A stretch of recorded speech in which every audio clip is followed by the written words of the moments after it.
a lifestyle. Sports cards and we live now. Jeremy Lee in the building and every guest that you ever needed. Sports cards after hours keep the hobby heated. Updates, hobby talk like you never seen it. Sports cards live and none could ever beat it. Sports cards is a lifestyle. Sports cards and we live now. Welcome to another episode of Sports Cards Live with your host, Jeremy Lee.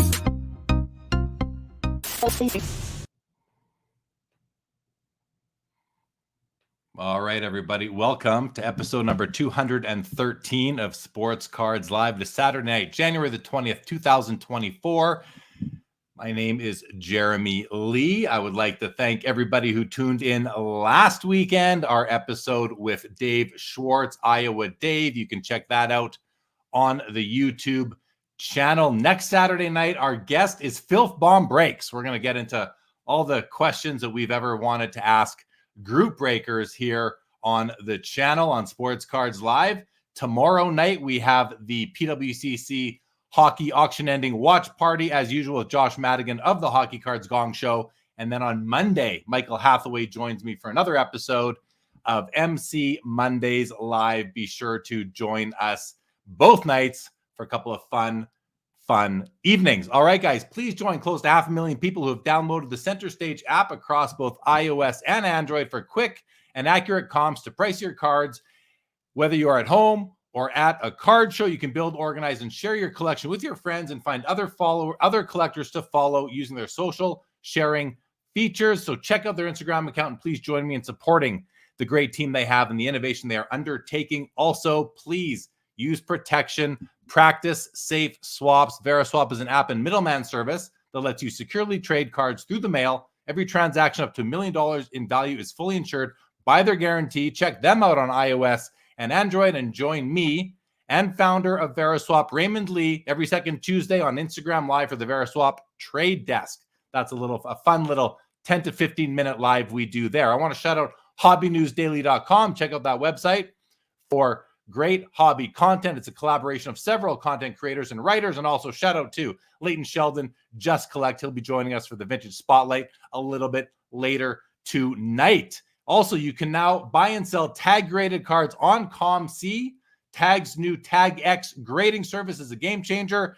And Pokemon, Lorcana, and other rounded corner TCGs are now eligible for grading. Visit taggrading.com if you value transparency and consistency in your card grading. I want to thank all partners, sponsors, and of course, our loyal viewers and listeners for your ongoing support. If you are not yet subscribed to the channel or the podcast, please take a moment and do so. As always, your comments and your questions are in play, so let's get to it. Tonight's guest started in the hobby in the early 90s when his dad bought him packs of 92, 93 Pro Set hockey cards on his way home from work. He left the hobby in the late 90s, came back in late 2020 after hearing a lot of people say, have you seen what's happening with sports cards on podcasts and then some? He started his YouTube channel in October 2022. His favorite players of all time are Mario Lemieux, Joel Embiid, and his favorite teams of all time are the Pittsburgh Penguins and the Philadelphia 76ers. He's originally from Hong Kong, grew up in Edmonton, Alberta, currently hailing from Toronto, Ontario. Let's bring him out. Simon Chan, welcome to the show, but 1 second. Simon, are you there? I'm here. Thanks for having me on, Jeremy. It's going to be a great time. Great chat. Good to have you, Simon. Really good to have you. I have to say, I am experiencing this weird technical issue here with the studio where I'm not seeing anything again. All I see is a blank screen in front of me. So I'm going to ask you to give me one moment here while I just refresh the screen. I'm going to go out and come back in. So Simon, say hello to people. I'll be right back, and hopefully this is rectified. All right, sounds good. So I'll be right back. Sounds good. So thanks to everybody for joining. I see there's Linda here, Barry, 90s card collector, Mike, 86 collectibles, Jacob, Perk, and Eddie, who I met at the National. All right. You held it down good. I am back. I can see now. Welcome back to the show, Simon. Again, good to have you. What were you just saying when I was away for a minute there? I literally read off the names of everybody in the chat, including one person who I met at the National in Chicago 6 months ago. Okay, well, good. Thank you for doing that. So Simon has said hello to all of you guys already. Welcome everybody to the show. Simon, let's learn a bit about you. I titled this show an MBA's thoughts on sports card hobby issues. Tell us a little bit about yourself and your education, your professional background to set the context for how you approach some of these issues that we're going to talk about. Yeah, for sure. So I have a master's in economics. I have an MBA. And then after I graduated, I started working for a major corporation, let's say, where I did business analysis. And so these things, economics, business, and data analysis are the three pillars, I would say, of the channel, of my channel. And I created the channel, like I said, like you said, 2020, because in my professional life, I moved away from those three things. I was doing something else for a better opportunity, but I kind of missed it. And I knew that at some point I might need to go back to that part of my life. And if I didn't keep on thinking about things from like a data analysis perspective, telling stories with data, it's going to be a muscle that I lose. And so that's why I created the channel, to do something, create content, but also just being able to make sure that I'm able to tell good stories, be able to tell stories with data. And then sports cards are fun, so let's do something fun with that information stuff. Right. Okay. Yeah, good. Now tell us a little bit about your collecting history. I kind of went through it there in the intro, but a bit about, what are you collecting nowadays? What gets your hobby juices flowing? Yeah, so when I grew up in the 90s, I'm from Edmonton, so you have to love hockey. It's kind of a prerequisite for living there, right? So so I collected hockey cards all through the 90s. Then more recently, I've become a basketball guy. We can get into why that happened. And so now I basically collect a modern, not quite ultra modern, because the pop counts are out of control, and I don't really believe in them being sustainable long term in terms of pricing. But mostly I focus on Joel Embiid and some of the other GOATs from like previous years. So I've got like a Kobe Bryant card, I got a Tim Duncan card, I bought a Nikola Jokic card recently. So that's where I'm focused on. And so you've just identified three players. Now you mentioned one card. Or do you have your sights set on building out those little player collections to more than one card, or are you the kind of collector who's happy having one card of a player? So there is one set that I wanted to build out. It's 2007 Topps Chrome Basketball. So I have the Kobe in an X Factor, which is numbered out of 50. And so I was thinking I could get all of the GOATs. So that's like Shaq, LeBron, and I have the Tim Duncan as well. So maybe I get those other two and have those four, all X Factors out of 50, which is the lowest serial numbered ones, other than Superfractor, which is impossible, obviously. And then I have like a little, a GOAT X Factor collection from 2007 Topps Chrome, which to me has the best photography in terms of basketball anyways of all time. Like the pictures, the action shots are incredible, and I think they're beautiful looking cards. That's a great reason to collect something, is because of the photography. I don't know how many people have come on here and said, I collect this because of the beautiful photography. Probably less than, one person for each finger on one hand. So kudos to you for that. And it's a great way. I mean, we do want to look at these things and enjoy them. So good. And X Fractors are among my favorite. X Fractors, Atomic Refractors. I love those cards across all sports that have had them and all years. I think they're always beautiful. All right, well, let's get into some topics here. First one I want to touch on is dealers and flippers. And just for the audience sake, Simon 466 Cards on YouTube. Check out his YouTube channel. How often do you put out videos? New video comes out every Wednesday and Sunday, and occasionally sometime in between as well, but usually Wednesday and Sundays. So about twice a week. Yep. And so, in having Simon, I've been watching Simon's content for a while now. I kind of picked some of my favorites, or the ones that I found the most interesting, and thought, well, why don't we do a little bit of a sort of a summary discussion on some of them here? And that's what we're going to do. We're going to go through the ones that I chose. And the first one, dealers versus flippers. You've done a video on that, and I'm going to start with how I see it, and then I'm going to turn the mic over to you. But I feel like dealers and flippers are almost the same thing. It depends how you define it. But how do I define it? I define a dealer as a more, I would say, almost professional person who buys and sells cards either for a living or as a side hustle. And the dealer is a bit more professional. Maybe they also have a card shop, or maybe they do the whole card show circuit and they set up a table and therefore they have some overhead.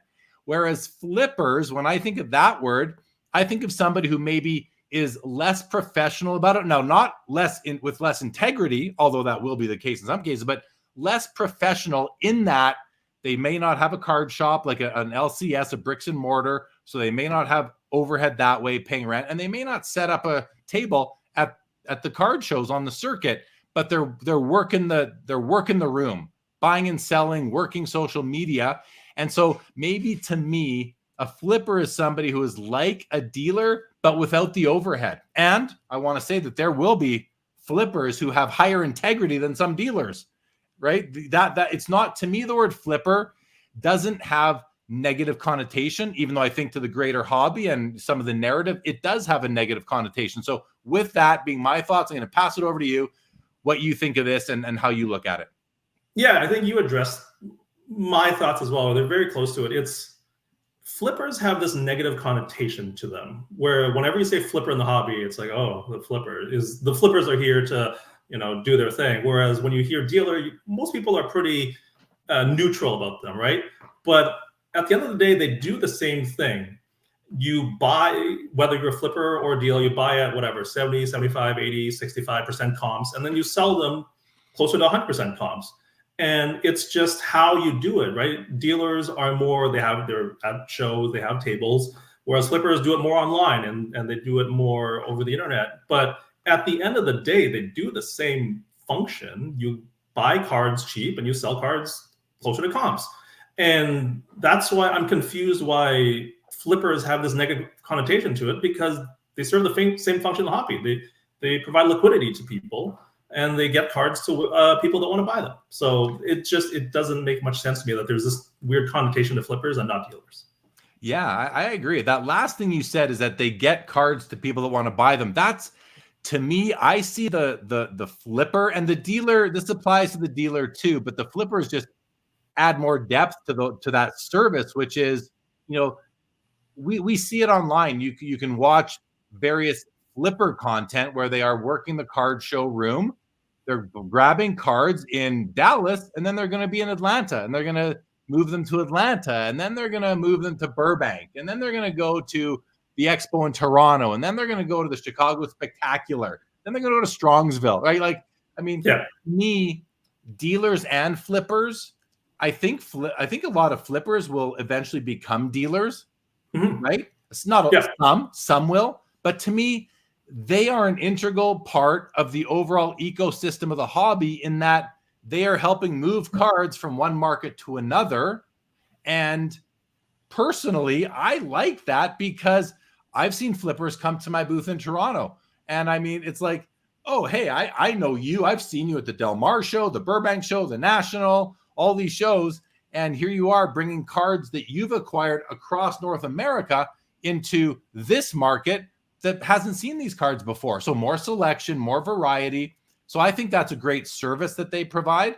I think where they have the negative connotation, I want to get your thoughts on this too, is you kind of alluded to it, Simon, when you said, whether you're buying cards at 65% of comps or whatever, or 80 or 90 or 95, that's where I think flippers get a bad reputation, because they may want to only pay 70% of comp so that they can make enough profit to pay for their flights and hotels and everything else that they need to live, right? So what do you think, Simon, is the right, if you're going to be a flipper, someone who does the card show circuit, and you are buying and selling cards to support your travel and your side hustle or your main hustle, if that's what it is, what do you feel like is a fair rate to pay the dealers? And what do you think the dealers at the shows, or collectors for that matter, should be comfortable selling to flippers for on a percent of comp basis? That's an interesting question.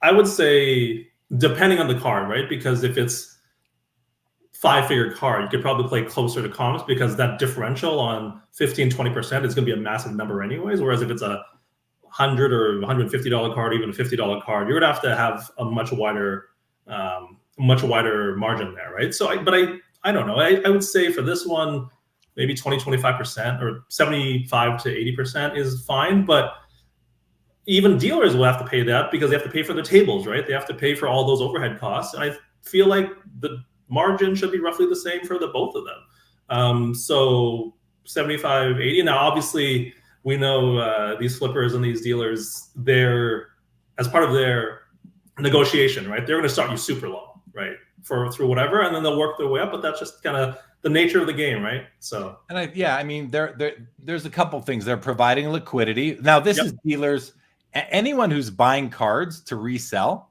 So flippers, to use just a convenient term, they're providing liquidity to people who want to get out of cards and then have that cash to go buy cards they want more, or enter more breaks, or bust more product, or whatever it is they want to do. Take money out of the hobby, whatever they want to do. These guys are providing that liquidity. And here's another thing I think about as someone who has set up at card shows as a dealer. Like a lot of times I'll have cards in my showcase that I paid, maybe I bought a big collection for tens of thousands of dollars, and maybe I ended up paying 40 to 60% of comp because I outlaid that much cash up front. In other cases, I'm buying cards at retail all the time, and those might eventually make it into my showcase if I fall out of love with it. I don't want it for myself anymore. And now that's it. So I could have 2 cards in my showcase. One of them, and both priced at $100. One of them I paid 50. Let's just keep it simple. One I paid 50 for. One I paid 100 or 110 or 120 or 95, whatever, really close to 100 or maybe even more. Now a customer is going to come up to my booth and they're going to say, what would you take on this one? And I'm going to say, you know what, I'm firm at $100. I'm just not prepared to lock in a loss yet. I think it has potential.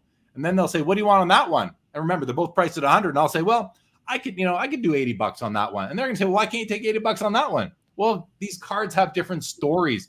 Have you ever thought about that as a customer at a card show? Is this something that you think people think about, that, because a lot of you did a video, Simon, where you said, one of the most annoying things to you is when someone says, well, I'm into it for this much. And you're like, I don't care what you're into it for. Nobody cares except you. And I agree with that.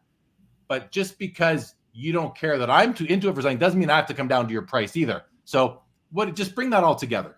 Yeah, that is one of the phrases that just drives me up the wall is I am into this card for, it's like, well, tell your accountant, because that's the one person that should care, right? But I understand why people still are attached to whatever price they paid. But at the end of the day, if the market's saying that, oh, sorry, but you've lost 40, 50% on that, then it is what it is. If you're not willing to come down to it, to what regional market price is, then that's on you. That's not on me. And we can go about our way. Now, having said that, you can acknowledge that, yes, I'm sorry for your loss. It's almost like you have to grieve it. But look at my phone. It's like 8 of these have sold in the last 5 months, and it's been at this new price of $100, and I'm sorry you paid $150 for it. So I think they are all kind of tied, right? And it is interesting at some shows where the dealers have this stuff way overpriced, and you'll hear these stories about how you talk to them, they're like, oh, I'm into this card for whatever. And it's like, well, okay, then you're just going to take that to your grave or something. Like there's nothing you can really do about it. And just move on and hope they can find that card online or at the show or on social media. Someone else is selling that card and get it for a rate that's closer to market, or save a search on eBay so that when it pops up, you can bid on it, whatever you feel. And if you get outbid, you get outbid. If not, congratulations, you got the card you want at the price.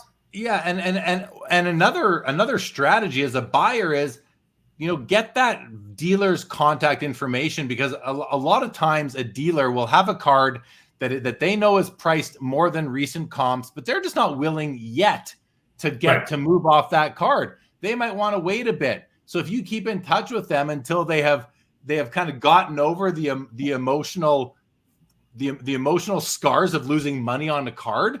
Yeah. If they haven't learned that lesson quite enough, that you can't win them all. You're going to lose money on cards sometimes as a dealer or flipper. If you keep in touch with that person, I think that eventually they may soften and be willing to move and just salvage what they can, take the money, go buy something else, and just lock in that loss. Maybe at the end of the year when they're preparing for tax time is a good time to do that. Okay, let's go to some comments here. The professor, welcome, says, is the growth of repacking the growth of flippers? I think there is a correlation there, because it seems like a lot of hobbyists are feeding the repack culture now because those people need to buy cards. So that's been going on. That's been going on for 15 years now, but not at the scale it is today. Foul Fireball says, I have a job and work for my collection. I don't need to flip. I'm not a dolphin. That would be the title for today's episode. Comment of the night so far right there. Foul Fireball. Perk says, I think the negative connotation comes from the idea of a flipper being a shark, swimming the waters, snatching up singles, and then getting the highest profit possible. That's capitalism as well. But the thing, as long as you are fair, if you are misleading your seller and saying, well, these cards are worth $5,000 when really they're worth 10, and you're offering 3 on 5, but really you're getting 3 on 10, that is misleading. That is low integrity. I think we'd have an issue with that. That's where you're being a shark, right? So agree. Bobby Baseball says anticipated margins are on a scale depending on price of items and the sense for demand. Yeah, I agree with that 100%. It's what you were saying, Simon, right? Yeah, we see that with consignment sellers now too. They charge you a higher rate for the lower it sells because they need to make money to cover their resources, their labor and everything. But as the price goes up, they can take less because it means more absolute dollars. Makes sense. Perk here says, where a dealer more often than not is buying larger number of cards and generally just making enough of a profit to justify the work being put in. Well, I don't know if we could say that generally. I think dealers will behave like flippers at times too when they have the opportunity to buy whatever at a great deal. Matthew, welcome to the show. 1956 Tops guy. Laura had a flipper lunchbox. Does that qualify? Sure does. And vintage card collectors says so many dealers don't understand the sunk cost fallacy. Simon, you woke Simon up with that vintage. Speak to that, Simon. Oh yeah, the sunk cost fallacy is I think I made a video about it, but yeah, basically you're so consumed with how much you paid for something that you're not willing to cut your losses, even though that might be the best moves. Sure, you bought this card for $500, now it's worth $300.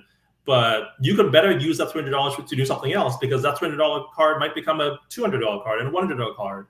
And because you still think that there's some chance of getting back to 500, you're not willing to move that money to something else that has a better upside. So, or something that'll just make you happier.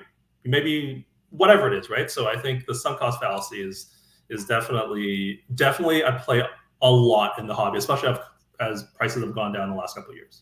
And I think part of the reason why it's at play a lot is because this hobby and the widgets that we collect within it, they have emotional and nostalgic value, which is partially why it's harder to get off a card. If you really like the card, if it's just inventory to you, then who cares? Move it, get cash, right? Liquidate, get the cash, reinvest, and figure out a better strategy moving forward. But if you have any emotional or nostalgic value associated to it, it's going to be harder to get off of a card that you feel you might lose money on. Cardboard Profit in the chat says, great discussion. I try to preach nobody cares what you paid to anybody who will listen. Being scared to ever lose on anything is what holds a lot of people back from making better moves.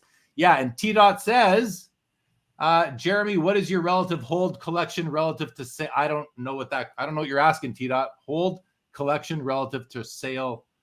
I don't understand the question, T-Dot. Try to reword it for me. Please dumb it down if you can. Okay, Simon, let's move on. Leighton will be joining us for the Vintage Spotlight in about 5 or 6 minutes, so I wouldn't mind getting through one more topic if we can. The next one on my list is the hobby positivity debate or narrative out there. I think that's too good. Let's do sticker autographs first. Let's cover off sticker. I think we can do that one quicker. Where do you fall on sticker autographs? So sticker autographs, I understand why the manufacturers, the companies, they need to do it because of timing and logistics and all of that. Having said that, I think they don't look very good on cards. I've seen a couple that are designed very nicely, and so that the sticker kind of like blends in, or there's like a spot that kind of really fits it. But generally, they don't look very good, and you're probably with me on that one. But the idea that I had in a video and that I took from someone on Instagram, I believe, because I saw it, is what if you took the sticker auto off of the card and you got that exact same player to actually do an in-person auto on it and replace it with an on-card auto, give them, the magic pen that will stay on for forever. And then that suddenly your card is now special because it's the only one of the entire set that is an on-card auto. And I think that was a really fun and interesting idea. I never thought about that before, but as these athletes, especially the ones that are retired, are doing a lot more in-person signings, I think it's a fun idea. It makes your card unique to every other card that was in the print run. And it's a fun idea for people to do, right? Well, let me think this through for a second. So I pull a sticker auto out of a pack. I peel the sticker off the card, assuming I do no damage with my fingernail, or I don't even know how I would go about doing that. I'd be more scared to take a sticker auto off a card than I am to smash into a slab to break a slab. I'd feel less confident with peeling off a sticker. So you peel it off and then you take that card to the player and get that player to sign it. So, I mean, that's interesting because you've kind of dipped yourself into the exceptions that seem to be allowed in our hobby, which are, don't take a card and write on it. Don't write somebody's name on a card because, well, now you're marking the card. But if the player on the card autographs the card, that's the one exception that we seem to be okay with to putting ink or pencil on a card, is if the player signs it. That's okay, right? So it's an exception to a general rule. The other rule is we don't want to alter the card from how it came out of the pack. So taking the sticker off is altering the card from how it came out of the pack. But this is out to poll. Like, is the hobby going to be okay with somebody taking a sticker off only if they are then going to get it signed in person by the athlete pictured, and you need some evidence with it, because all of a sudden now because keep in mind also the back of the card is going to have an LOA that's going to say, that congratulations, you've received a card with the autograph of LeBron James, but now that isn't the same autograph that's still there, and who's going to believe that it was his in-person autograph? So respond to that, because I don't have a thought on this yet. I'm just trying to think it through on the fly here. Yeah, I also have never done this, and I don't plan on doing it. It's just an interesting idea that I found online.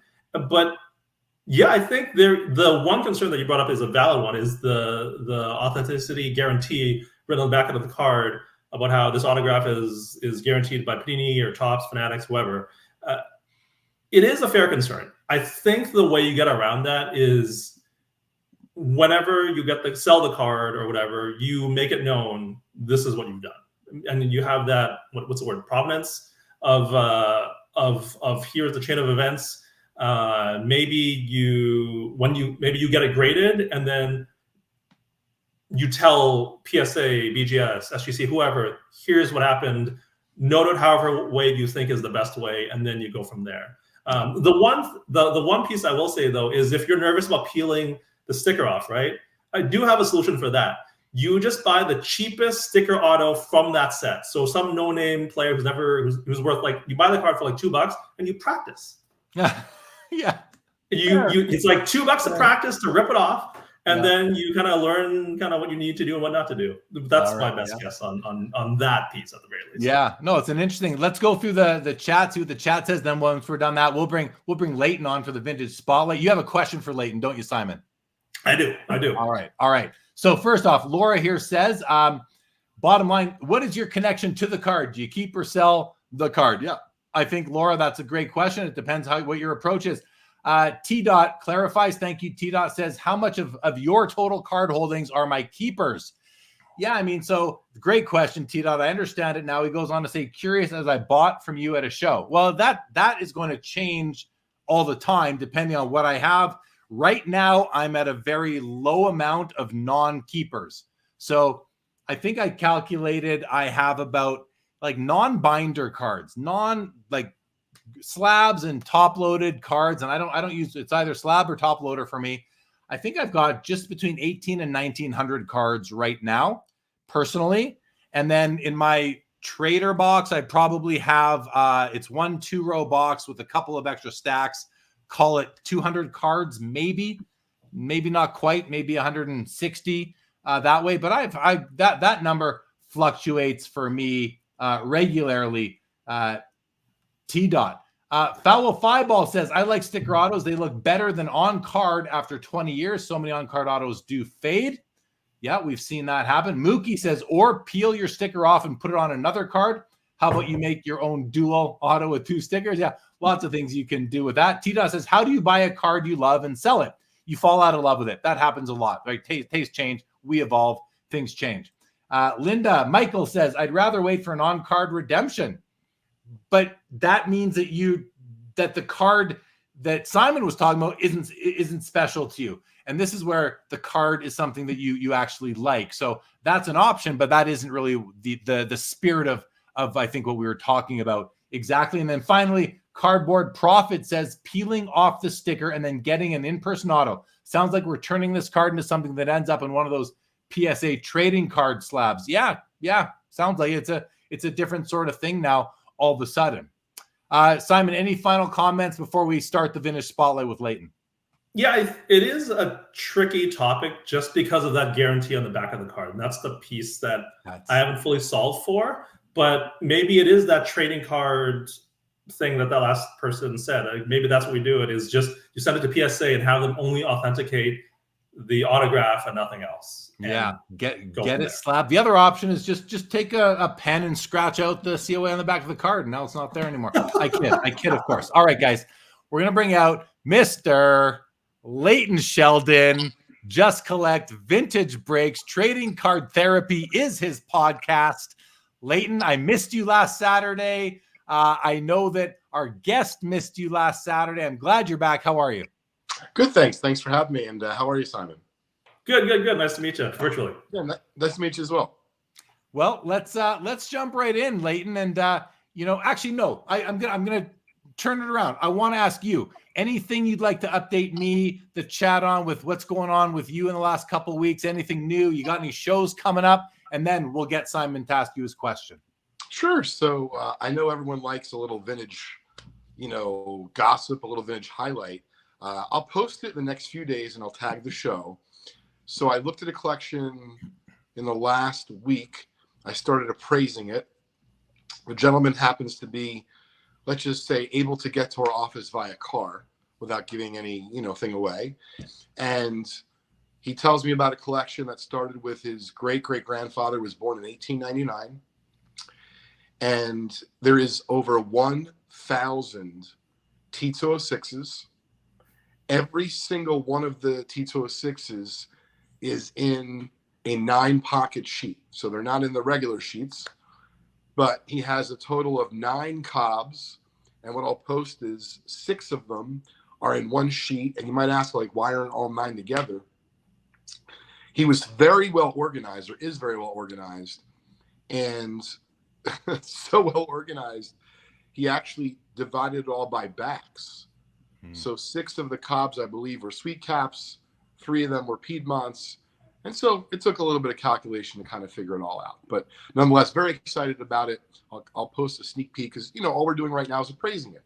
We're hoping to be able to buy it. So that's one piece of news. And then in the last 48 hours, we've been set up and exhibiting at the White Plains show. We actually haven't done that show as an exhibitor probably in 10 years. So that's really been quite the treat the last few days because today my son joined me. And Friday I was solo. So yesterday, I guess. And it seemed like today the show felt like the market is very strong. Yesterday, I don't think it had anything to do with the market. The snowstorm and all the pending ice really kept people away from the show. But today, everyone was in good spirits and it was very busy. So that's kind of the quick report there. I appreciate it. No, it's always nice to hear, especially from the same day, what the general vibes are at a show. And it's nice to hear that. Sounds to me like what you're saying is, and correct me if I'm wrong, so I'm going to make an assumption, but the show was busy. It sounded like, just from what you said, good vibes, good feelings. People were happy. Is that what you kind of felt? Oh, I was quite candidly very surprised because it was almost like a 180 of yesterday. And you don't really know this day and age with everything going on economically and, in the world. And then, of course, in our little niche in the hobby, there was no guarantees of today. So, of course, I was very appreciative and grateful. Forget about the business. It was just busy.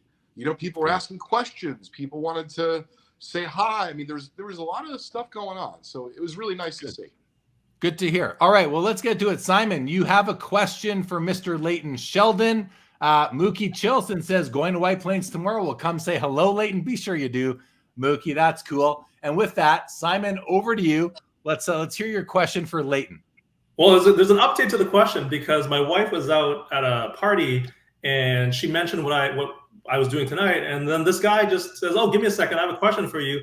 Whips out an OPC Gretzky rookie card. Is like, is this worth anything? And like, now I have pictures of it and I have to explain what grading is and all this kind of stuff.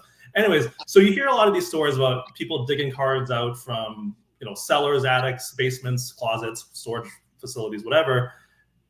And then these collections kind of come into the open. Do you think there is a collection out there that has been undiscovered? It's in some grandfather's closet that has not been discovered. It's waiting to be discovered, and it has a bunch of high-grade, basically grails that will, maybe it's like a 52 Mano and like a 9 or whatever, or a Ruth or a Jackie Robinson or Honus or whatever. Do you think that exists out there? And do you think that this crazy collection will be discovered within the next 5 years? Or what are the chances are that you think this will be discovered in the next 5 years, if you think it even exists? Well, it's a great question, Simon. And I pause because I'm going to start by saying no. There's not going to be one. There's going to be several. Yeah, there's no question in my mind. And, there's a few reasons, at least, that I feel that's the case. And I think that it really just comes down to the prices that people, when I say people, outside of the hobby, right, outside of our niche, they're hearing about some wild things that are happening. And there are not only a lot of folks who live in our country, in the United States right now, but there's still a lot of stuff in Canada. There's some interesting things in Mexico. And so as people have both lived here and now they might live abroad, between what's been put in safety deposit boxes or forgotten about, i.e. this, I don't know if anyone on the show today has heard about, but I saw Derek and Jason from Heritage, and I kind of got a little bit more of the details of the great wax find that they had. They had me like drooling. I thought I needed a medic at the show. There's a lot of things out there, I believe, that are going to still be discovered. I don't know, Simon, if I can definitively say, will there be a high grade 52 tops mantle and a 9? I think there might be, because that card was kind of found in quantities, and I don't know if anyone can figure out if they've all been discovered or rediscovered from the Rosen find.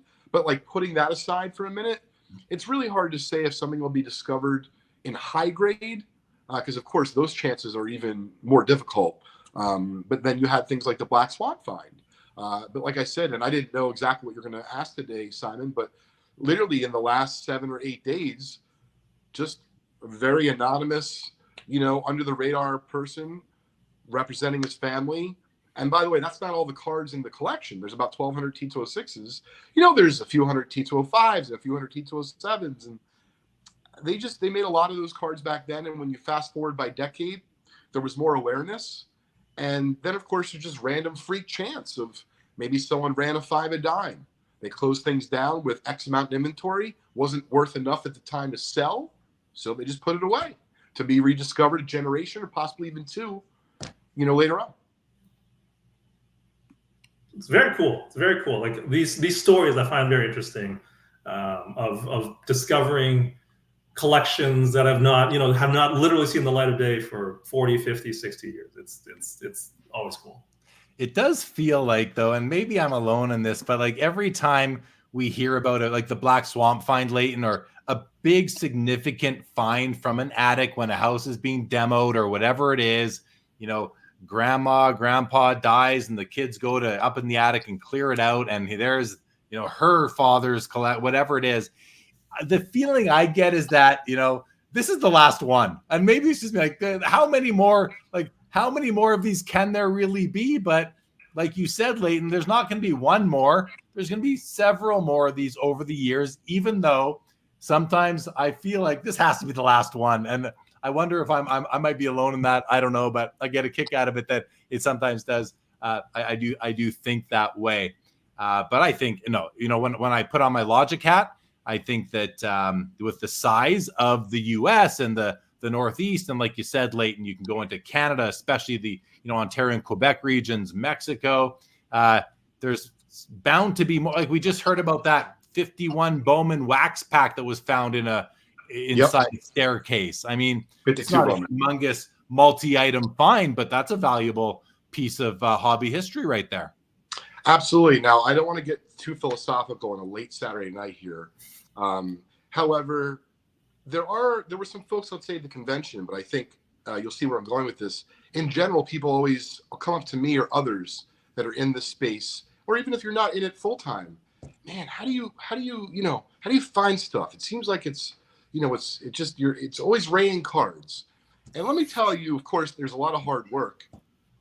But in terms of philosophy, if you ever heard the term to manifest something, I really do believe that now. Meaning, like, when I was a little bit younger, Jeremy, I kind of felt the way that you were suggesting just a few minutes ago.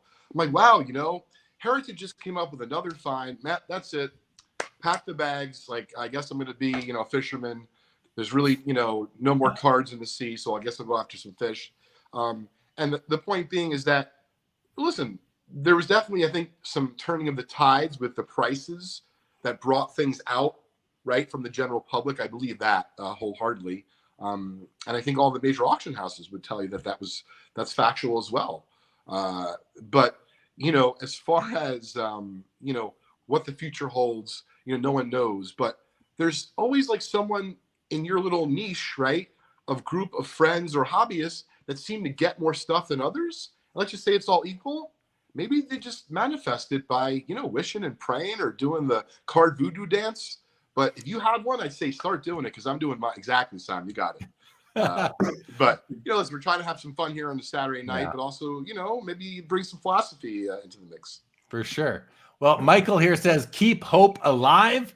86 Collectibles says, I see a Disney movie in the future about finding these cards. Why not, right? That'd be Clay great. Phillips, good evening to you, Clay. Good to see you here. T-Dot says, secret finds are bittersweet, adds supply, but adds attention as well. Yeah, that's true. And then on Instagram, CRT Sports Cards said, the next 15 years is going to be incredible as collectors of true vintage, as those grandparents start to pass away. And by the way, CRT Sports Cards has a polar bear T206 set, and he will be our guest on the show on March 16th. Chris Torres will be joining us. CRT Sports Cards on Instagram, YouTube, and Twitter X. All right. Leighton, any questions, comments, topics for Simon and myself to wrap up this version of the Vintage Spotlight? Yes. So just remind me at the end, but I bought something not in the 4 major sports at the convention that I wanted to share. It's for my PC. I wanted to share that at the end. But Simon, I did spend some time on your YouTube channel before hopping on tonight. And the 2 videos that really stuck out to me were the comps video and then the, hobby positivity video. So whichever one you kind of want to talk about, Jeremy, is good with me. But, I thought they were both interesting. I didn't have enough time to watch them all because you had a bunch. Well, no, that's great. The next, after you leave us tonight, we are going to talk about the hobby positivity video. So why don't we talk about that? And that'll be a nice segue for us. And Leighton, do you have like a specific question for him, or I'll give it back to you now? I guess my question is, what made you make that video in particular? Fair. There's a few people out there, but there's one person specifically, I won't name, who specifically said, like, let's focus on the positivity. Anybody who has negative views or has negative content or has negative thoughts, whatever, they're just haters, and they just ignore them. And it feels like they just want to stick their head in the sand, because in reality, there's good news and there's bad news. And just tell me all the news, right? Whether it's good, sometimes there's more good than bad, and sometimes there's more bad than good. But if you're just so focused on, I want to say positive, you're going to miss out on news that's relevant that might not be great to hear, but you probably need to hear. So for example, if someone said, hey, I think card prices are going to come down the next year, a year ago, but you're like, oh, that's negativity, he's a hater, he doesn't understand the hobby, you just stick your head in the sand, you ignore it, and then, well, a year later, here we are, and prices have come down, right? And so you shouldn't want to stick your head in the sand and just ignore stuff you don't want to hear, because then you're just in your own little isolation bubble, right? And then the flip side is also true, where there are people out there who create a lot of negative content, and it's just negativity, negativity, negativity, to the point where it feels like they're almost only looking for that. Like, for example, this Tom Brady thing that's happened this week, where it's like a photoshopped card of him in an Expos jersey. I don't understand the outrage about this clearly photoshopped card, because if you think about this Tom Brady card, it's based on a completely false premise that he played for the Expos. It's supported by a commercial that is completely fake, where he won 6 World Series, and yet we're surprised the card is not real. Like, I don't understand how we got there, right? And it just seems like both sides, too much positivity or negativity. Can't we find a middle ground where we just talk about the good things and the bad things with the hobby, because they both exist? Well, I totally agree with you, Simon. Just to be clear, I'm not a modern guy, but the card is real. Just for those out there that are watching, because we don't want anyone to have any misnomers or misinformation from this show, Simon, right? Fair we enough. don't want to start a nasty hobby trend, and obviously there's some, joking in there. Simon and Jeremy, these are really great points, and certainly, when I watch your video, that's kind of what I was thinking, right? Because I did complete that video. I don't know if there's a right or wrong, but if you wanted to debate it, I certainly would like to, if you're up for that, Jeremy. Debate? You want to debate? Well, debate, what I mean is that in terms of, so for example, what perspective are you going to be talking about this from? So in other words, is it from someone who's just consuming the content? Or for example, the angle that I took, Simon, before I hopped on tonight, I've really thought about this a lot in the last, several months. What kind of content, for example, is Jeremy going to produce in 2024? Or obviously something that I can control. What kind of content am I going to produce? But I can tell you, I don't really think about the short-term financial impact. In other words, does YouTube give me any shekels, right? Is there any advertising or anything like that? And I'm not knocking those that do that. What I'm saying is I have a two-pronged approach. I really enjoy finding collections. And of course, this is self-serving. If you want to read a lot more about these kinds of finds, you can do so on my website, on my blog at blog.justcollect.com. But that's stuff that, forget about the buying and selling and the money from it. I truly enjoy it. The journey, I just put out a 15-minute video, which of course those in the video space know it takes real time and effort to do that. So to me, Simon, even if we don't sell a single card from the video and we never try to sell cards from the video, I enjoy it. I think based on the response from other people that they enjoy it. And that's only one type of content. And then there's another type of content, which I just did this weekend from the show in White Plains. And the reason I bring it up is because I genuinely and generally believe it was good for the hobby. You and I and Jeremy might realize, of course you do this at a card show. Of course you bring a stack of cards. Of course you bring some cash. Of course you bring some things for trade. But not everyone necessarily knows that. And so this gentleman was like really kind of skittish. And if you saw the video, he literally didn't crack a smile. He just scored a Jordan Fleer, or not rookie. He just scored a Jordan 86 Fleer for me. And he was like a little bit nervous about the whole thing. But I kind of helped him. I'm like, listen, you could take some of your cards. You could knock down the price. I even showed him the numbers. I didn't cut his value in half because I'm a dealer. I said, I'm vintage. I'm going to be able to get the money out. And then all of a sudden, he couldn't take his money out fast enough. So my point is, that's really fun content. But you're right, Simon. I agree with you. If there's things that are going to be beneficial to the hobby that they need to know, well, I think the content should be made about that. But I also believe, listen, I don't want to get all, once again, philosophical, but I've started studying Stoicism. And one of the things that Ryan Holiday, who's one of the leaders in the space, talks about is blocking out the noise. And one of his 7 things that he's touting to start, not this year, but every year, is I don't need to know everything going on in the news. And he's talking about the whole entire world. So what I'm saying is, I'm not going to tell you how to hobby. You shouldn't tell me how to hobby.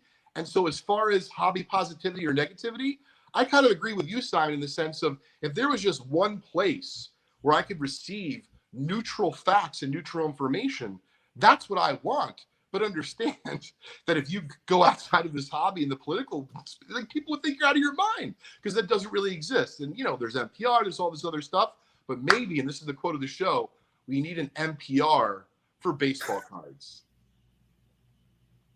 I don't know. So okay, lots there. Appreciate lots there, Leighton. And I love hearing your thoughts. So I think when we talk about hobby positivity, hobby negativity, I think that there's a nuance, and Simon and I discussed this. There's a nuance between negative hobby content and reality, real hobby content. So, you know, let's think of an example. So, counterfeit Michael Jordan 86 Fleers trying to be pawned off at the Dallas show last year, whenever that was. Yeah. That's a negative look on the hobby, but it's reality. It's not an opinion. It's not somebody with sour grapes because they lost money on a card. It's not somebody lashing out of jealousy for people who are doing better than them in the hobby. It's somebody reporting on the dirty area, like the bad stuff that goes on the hobby, counterfeits, trimmed cards, and, you know, people trying to pass off trimmed cards as not trimmed, that kind of thing. Scammers, you know, people, you know, group breakers doing things the wrong way, all these different things that go on. That to me is what I think Simon and you, Leighton, are saying. We need to know about these things. We need to know when there are bad actors and what they are doing that is bad, so that you can alter your behaviors to make sure you're not going to become victim. I think that's what, and there's a lot of people out there that are sharing on their platforms these bad actors so that everybody can avoid them. That to me is kind of like that. That's not hobby negativity to me. That is hobby reality. That is the landscape that we are in. When I think of hobby negativity, rather I think about when I see a YouTube thumbnail that says sports cards are crashing or the hobby is dead. These sorts of things that are clearly not, no, I won't say sports card prices, like, it's clearly not true that the hobby is dead or that the hobby is crashing. Yes, values have come down a lot from 2021. We know that. But the hobby isn't dead. There's more people in it now than there have been for a long time. So when I am critical of hobby negativity, it isn't that type of negativity that is sharing real news, like the real stories going on and trying to caution people what to avoid in the hobby. I think that is fair, and we need to know that. And there are lots of content creators out there that are producing that. So to me, there's a nuance between hobby negativity and hobby reality. The Brady card that you both talked about, like who cares? Like who cares? So it's Photoshop. They've been airbrushing and photoshopping cards for over 100 years, for decades and decades. So who cares? But I guess the people that are focusing on that, they need something to talk about, and they need their clicks, and that's a great way to get it. So, right? I mean, it's the biggest card. The NPR of sports cards, Jeremy. You nailed it. You're right. Because I believe, and I think you both believe this wholeheartedly, that even though there's going to be some negative facts, negative news, that negative news, as long as it's shared properly, in the end, more people in 10 years and 5 years, whatever the number is, we're going to have more people in the hobby net. And even if we don't, the people that are here will want to be here. They're not going to go anywhere. The foundation is going to be stronger. And so I agree with you. It's just that you're right, Jeremy. At the end of the day, what's really funny, think about, there's only so many, what was it, 84? There's not that many people that can actually even own that Brady card. And assuming that people are going to buy more than one, it's clearly just a case of, as you said, I don't know if it's like you didn't have anything to do. I do respect people who produce content and get paid for it. It's just I don't do that. And so for me, I'm fortunate and I'm grateful that I'm able to produce content in the hobby about things that I enjoy doing or that I believe is evergreen content. But absolutely, there's going to be negative things. There's going to be neutral things. There's going to be positive things. It would just be nice to have one source instead of like 19 different ones, because nothing's regulated. At the end of the day, you guys can say, well, like, hey, this person's the go-to for such and such. But let's be clear. A lot of folks who are in that, position of power or prestige, they've made a mistake. And in some cases, it's been public. So I agree. I think, information is key, but we have to figure out how valuable the information is. Well, you're right. There's no certification here. Anybody can, with a mic and a camera, can go out there and be a self-proclaimed expert or not. You can just go there and talk hobby if you want. There's a couple of comments, and Tita says the more we know, the better. Michael says the more information, the better. Laura says sharing is caring. Yeah, I agree with all that, but you really have to be careful who you're listening to, because not everybody has the same motives. Not everybody knows as much as they claim to know. There's a lot of unknown. When you're complaining about, more sticker autographs, well, there's reasons why. If you're complaining that Upper Deck is late on releasing their products, still, sort of a pandemic hangover, there's still logistical reasons for this. So you can go out there and complain all you want about things, but you're not adding any value, because number one, you're not bringing solutions. Why? Because you don't even know what's at the root of the problem you're complaining about. So to me, that's kind of hobby negativity. If you just want to report that, this is what's going on, PSA is now 7 months behind on grading. Like, I'm talking about back in the pandemic. That's one thing, but don't come with a solution like, well, all they need to do is hire more graders, or all they need to do is add another shift and run 24 hours around the clock. I mean, that might not be legal. That might not be possible. That might not be, et cetera, et cetera. So yeah, you need to really vet the people that you are consuming content from. If you are taking that kind of mindset that the more information, the better, sure. But I'll caveat that by saying, or amend it by saying, the more quality and accurate information and informed information, the better, if I may. So that's the new tagline for NPR hobby, right there. Which one? The one you just said. The more quality and the quality content one. Yeah. All right, guys. Well, Leighton, thank you for joining. Well, this one went long, but always good to have you on and hear your thoughts and ideas. So, guys, follow Leighton on Instagram, Leighton_Sheldon, _collect, his podcast, Trading Card Therapy. Leighton, any final comments before you go? No, I was going to show off these 3 wrestling programs. First one is a gentleman bought a big wrestling program, I guess, collection in White Plains. This is the first WrestleMania program. Really nice shape. I don't have any intentions of getting it graded, but I am going to get it signed by Hogan. Next up, this is really cool. This is from 1977. It is from Madison Square Garden, one of my favorite venues, and it features a great shot of Andre the Giant just absolutely smashing someone against the ropes, and it's incredible condition. So I picked that one up. And the last one, I just thought this was cool because it, to me, combines wrestling with a little bit of card show, I guess, memorabilia. But this one is the Star Wrestling program, and the typeset up here was kind of similar to the other ones he had. But if you noticed, this one in particular took place on Wednesday, May 11th at the County Center in White Plains, the very place the card show took place today in 2024. Nice. Very cool. And it had Capitera, Nikolai Volkov. It was kind of fun. Oh, Nikolai Volkov. I remember him. The old AWA days. All right, Leighton, thanks for coming on, buddy. We'll see you next Saturday. Yeah, thanks, Jeremy. Nice meeting you. Take care. Thank you. Nice to meet you too. See you later. Bye. See you later, man. All right, Simon, we covered off the hobby positivity discussion. Unless there's anything, a couple comments came in here, and then we'll see if you have anything to add here.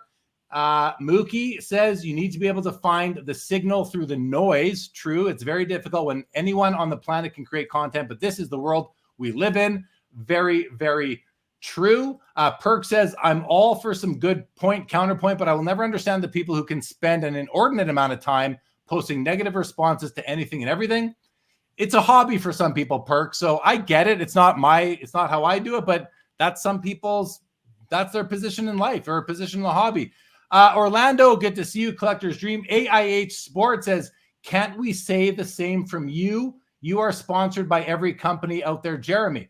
Well, I mean, AIH, I understand where you're coming from. I do have several sponsors. I've got Center Stage App. I've got Veriswap, Just Collect, and then I do work for some auction companies. So, but to say I am sponsored by every company out there, well, that's conjecture. That's certainly that's false. That's inaccurate. I go as far as saying that's a lie.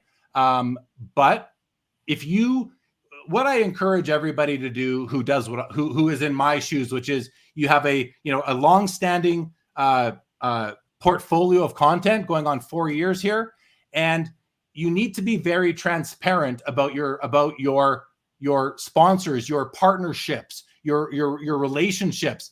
I'm 100% transparent on all of mine. There, you can find it anywhere you find my content. So I'm not hiding anything, and I do my best. I'm not perfect, but I do my best to be transparent and authentic with my thoughts and opinions on things. So, I mean, take that for what it is. And if you don't like, sorry, one sec, Simon. If you don't trust me, just don't watch and listen to me. It's really that simple. But Simon, what did you want to say? Oh, it's funny because you said the exact same thing that I want to say. I was saying, well, yes, Jeremy has sponsors, like, he needs to pay the bills, but it's very clear at the bottom of his description. He lists all of them. That's fine. It's completely transparent. I don't have an issue with that if you're very clear of who is paying you and who's sponsoring you. It's the ones, like you said, where we're not like privy to these sponsorships. That I think that where you think you're able to trust someone as being objective and neutral, when in fact they're not. I think that's where things get a little bit dicey. Yeah, no, fair enough. Okay, let me just go back here. So Orlando says I stay positive. AIH says, so it's an incentive for you to be quote and quote be. I don't understand what that means. That's language I don't understand. AIH, when you're using the word quote. Sorry, I don't understand that. He says you were sponsored by PWCC. Not sponsored. I've never been sponsored by PWCC. They are a client of mine, and I do live auction cards. It's like a marketing service that I provide for PWCC and several other auction companies in the space. I don't consider them to be a sponsor. They have nothing to do with tonight's show, Sports Cards Live. I have dedicated branded content that I do for them as a client, just like their bank does, their accounting company, their landlord, anyone else, their printing company, whoever supplies them with office supplies. I am a service provider for PWCC. Okay. Triple V says live positivity. It's too short to I think you mean love. It's too short to delve into and hate on negative. Filter what makes sense to you. Exactly. Watch what resonates with you. Consume what resonates with you. Positive, negative. It's entertainment half the time. Enjoy it. Enjoy the entertainment, but try to use some critical thinking to, filter, like, okay, that was funny, that was entertainment, I'm not going to take it too seriously, but out of that 8-minute video or that 60-minute video, there were a couple of nuggets of really good stuff in that video. I'm gonna add that to my knowledge base of the hobby, right? I think that's a great approach. What do you think, Simon? I think that's right. For example, just going back to like the Brady card, I had no idea that content was made because I focus on the type of content creators that appeal to me and that gives me the type of information that I wanted. It was just when a couple of people said like, oh, can you believe this is actually happening? We're like, it is?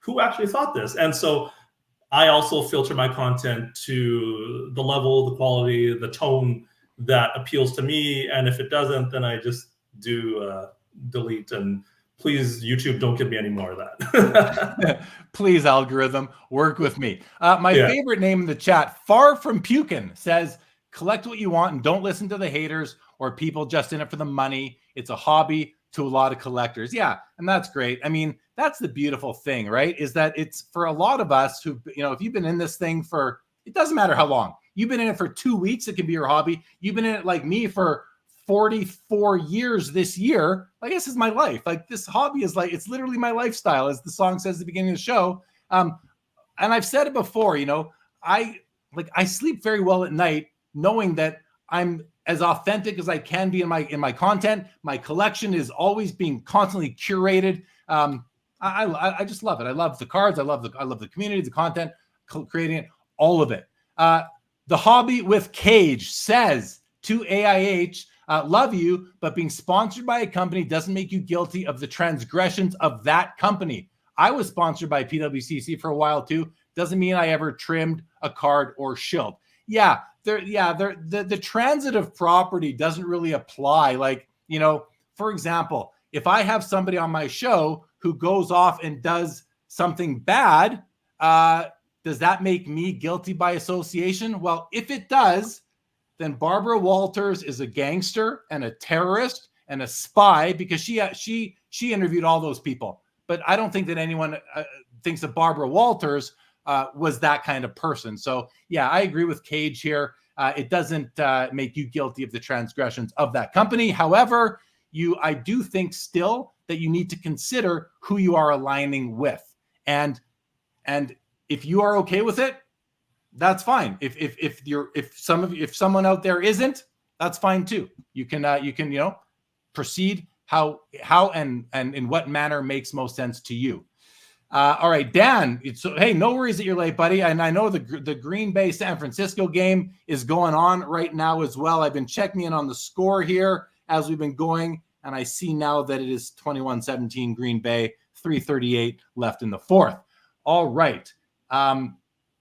Oh, Gabby guy, I thought that is you. That is you. Dan says, my life is complicated and stressful. I prefer my hobby to not be complicated and stressful. Yes, the professor says another viewpoint is someone that has sponsorship means that the sponsors value their knowledge and expertise, and we can use this to make a decision to watch their content. Yes, for sure. Dan says, I had a wonderful time at the Big White Plains show today. That's what the hobby is all about. Great, good stuff. Good stuff there, Dan. And LGC says, hasn't PWCC turned over their PWCC's, like, most of their staff has turned over. They've been owned by Fanatics for eight or 9 months now. So yeah, all that stuff there. And then AIH says, ask somebody. Okay, I'll just ask Jesse Craig of the shady stuff that went down. You aligned yourself with crooks.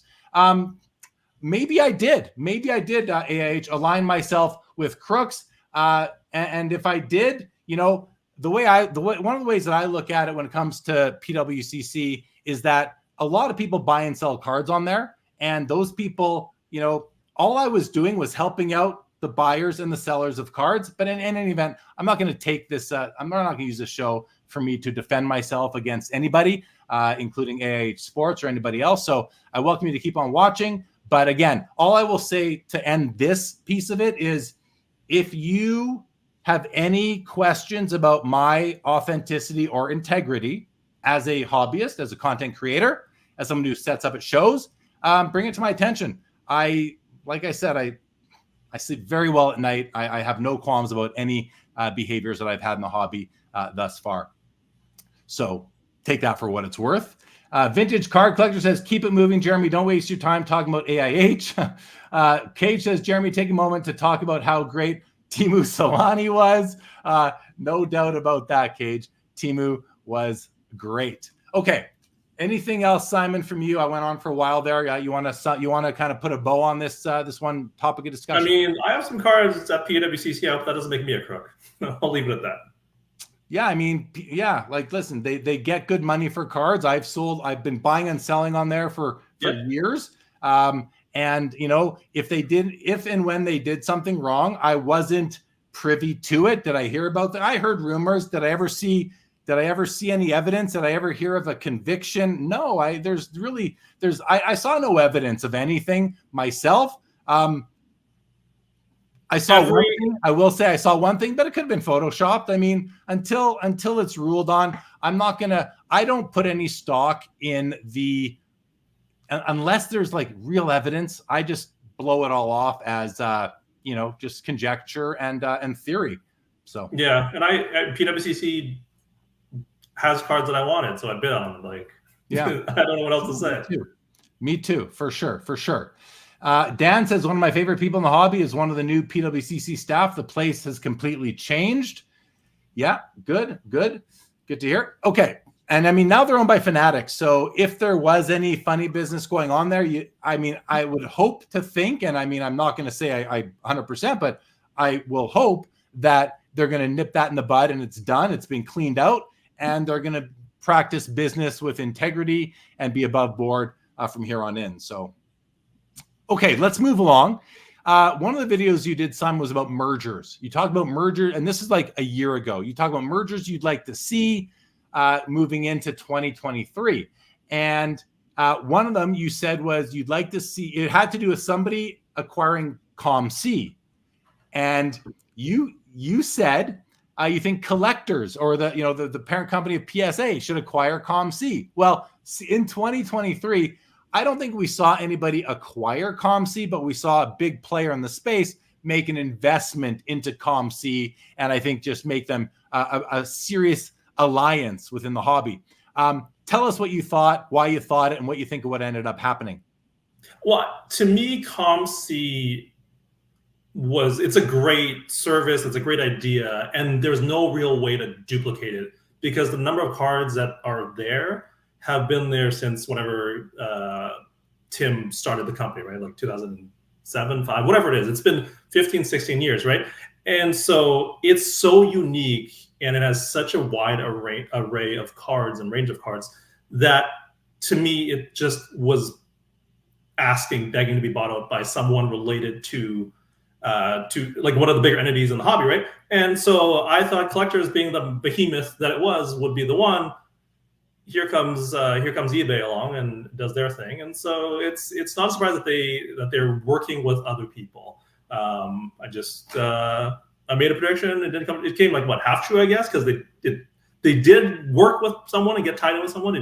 I got the company wrong. It was not one behemoth, but another. So I'll say you got it 25% right because you got the company wrong. So now you're down to 50 and you got the terms wrong. It wasn't an acquisition. It was an investment in. So, but there was an alliance formed and I think it's got to help. I mean, ComC is already one of PWCC's biggest consigners. So for those two companies, those two like technology companies, to be able to integrate more in order to just operate more efficiently to the benefit of both companies' customers who are one and the same in many cases, makes a lot of sense. Like that's one that I almost feel we should have seen it coming, don't you? Yeah, it really does. And you know what's funny? I just sold a card on ComC via auction on eBay and it closed last night. So it makes a lot of sense. And like looking back, it's like, oh, that's so obvious.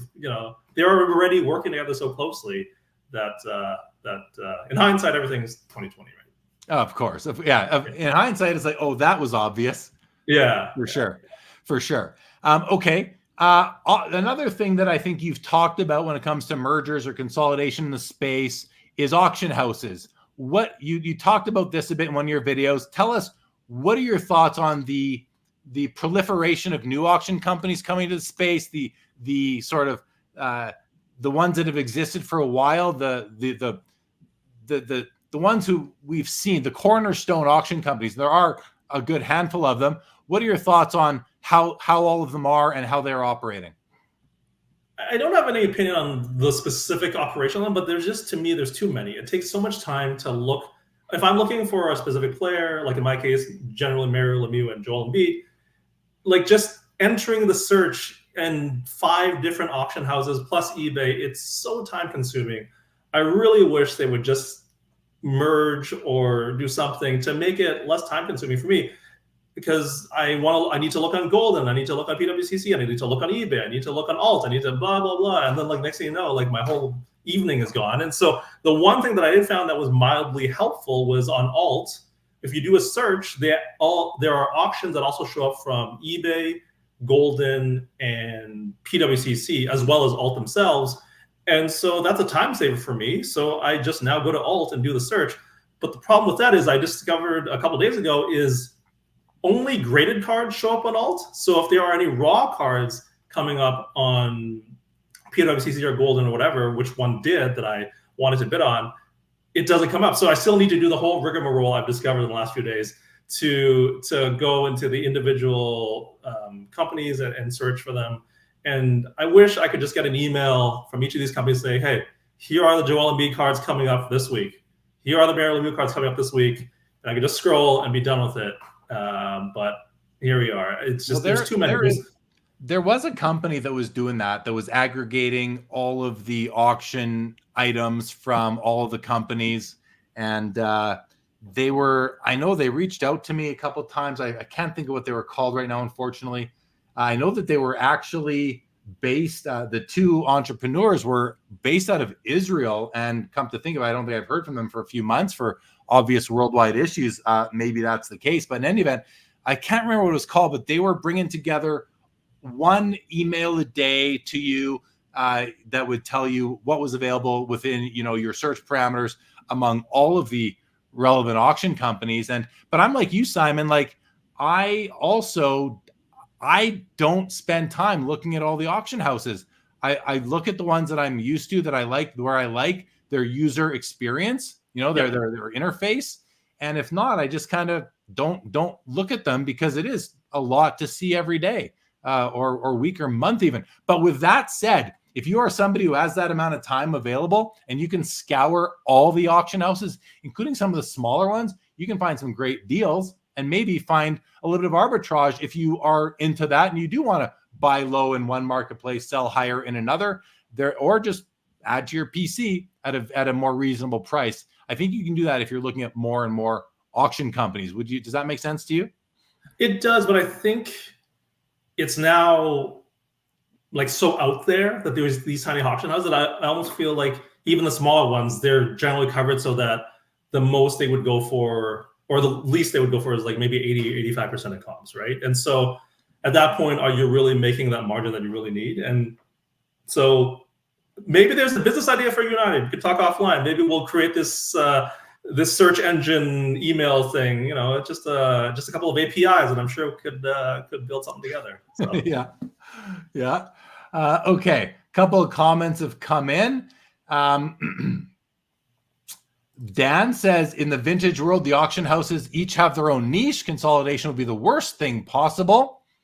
There is overlap though, Dan, right? There's lots of overlap, but I hear what you're saying. And I think maybe more than niche, they just have their customer bases and those that trust them, because I get auction catalogs from several companies and it's a lot of the same stuff from each of them, but maybe some are experts in one area versus the other, but it doesn't mean that they're limiting what they're bringing out to those areas in which they're experts in. Professor says, one thing I like about PWCC is you can search the sales history of a card since their platform inception. That is definitely a benefit. Vintage says, I think the auction house landscape is stabilized. I see REA taking market share. Memory Lane, Leland's, and a few others are fading a little. Yeah, REA is definitely, I've seen them do good things. I work with REA. I don't work with any of these others listed. I bought from them. Well, I bought from Memory Lane. I don't think I've ever bought from Leland's, but I've certainly bought cards from Memory Lane. Back, 10 to 15 years ago. And, great catalog, great product. And I don't know, I'm all for the competition. But at the same time, as a seller, I think you are somewhat splitting the audience among these various, like there's a lot of auctions. There's auction companies that we haven't even heard of that are out there running auctions, and you'll see a card that's sold on some auction company that has really no branding within the space, and that it can hurt the seller. It can also hurt the buyer who wanted that card and didn't know that it was there. So there was a question too for you, Simon, from the professor. He says, what do you think about Mascot providing a service that lets you list from their platform to multiple platforms? I'm all for any innovation, any company that saves time. Time is valuable to everybody. So if it does that, great. And I hope they get the success that if that's what they're doing, then that sounds like a great idea, and kudos to them. Yeah, I think it's great too. I think it's a great service, and I know people seem to love it. So, and their card show integration seems to be taking off as well. I haven't seen it in action. I'm looking forward to. Collector's Dream says REA is great for vintage. Also says Heritage is huge. they posted like billion in sales last year, maybe 4 billion or 3.7 or something. Now they sell more than just sports cards and memorabilia, but huge numbers. Yeah. That's like when you're just talking about billions with a B, then that's another level, right? Like then yeah. All right, let's move on. The next topic, loaded boxes. Another one that gets, I know AIH, if he's still with us, he creates a lot of content on like a video every few days comes out on his channel about loaded boxes. What are your thoughts on AIH? What's his channel called? AIH Cards or AIH Sports? The AIH, that kind of content that is accusing the card companies of giving loaded boxes to certain group break platforms, like whether it's Fanatics Live or Whatnot, or eBay Live or Loop, any of these, Card Shop Live, rest in peace. The accusation that Panini, Topps, Upper Deck may be giving these loaded boxes to celebrity group breakers on bigger breaking platforms. There's a lot of accusations being thrown around there.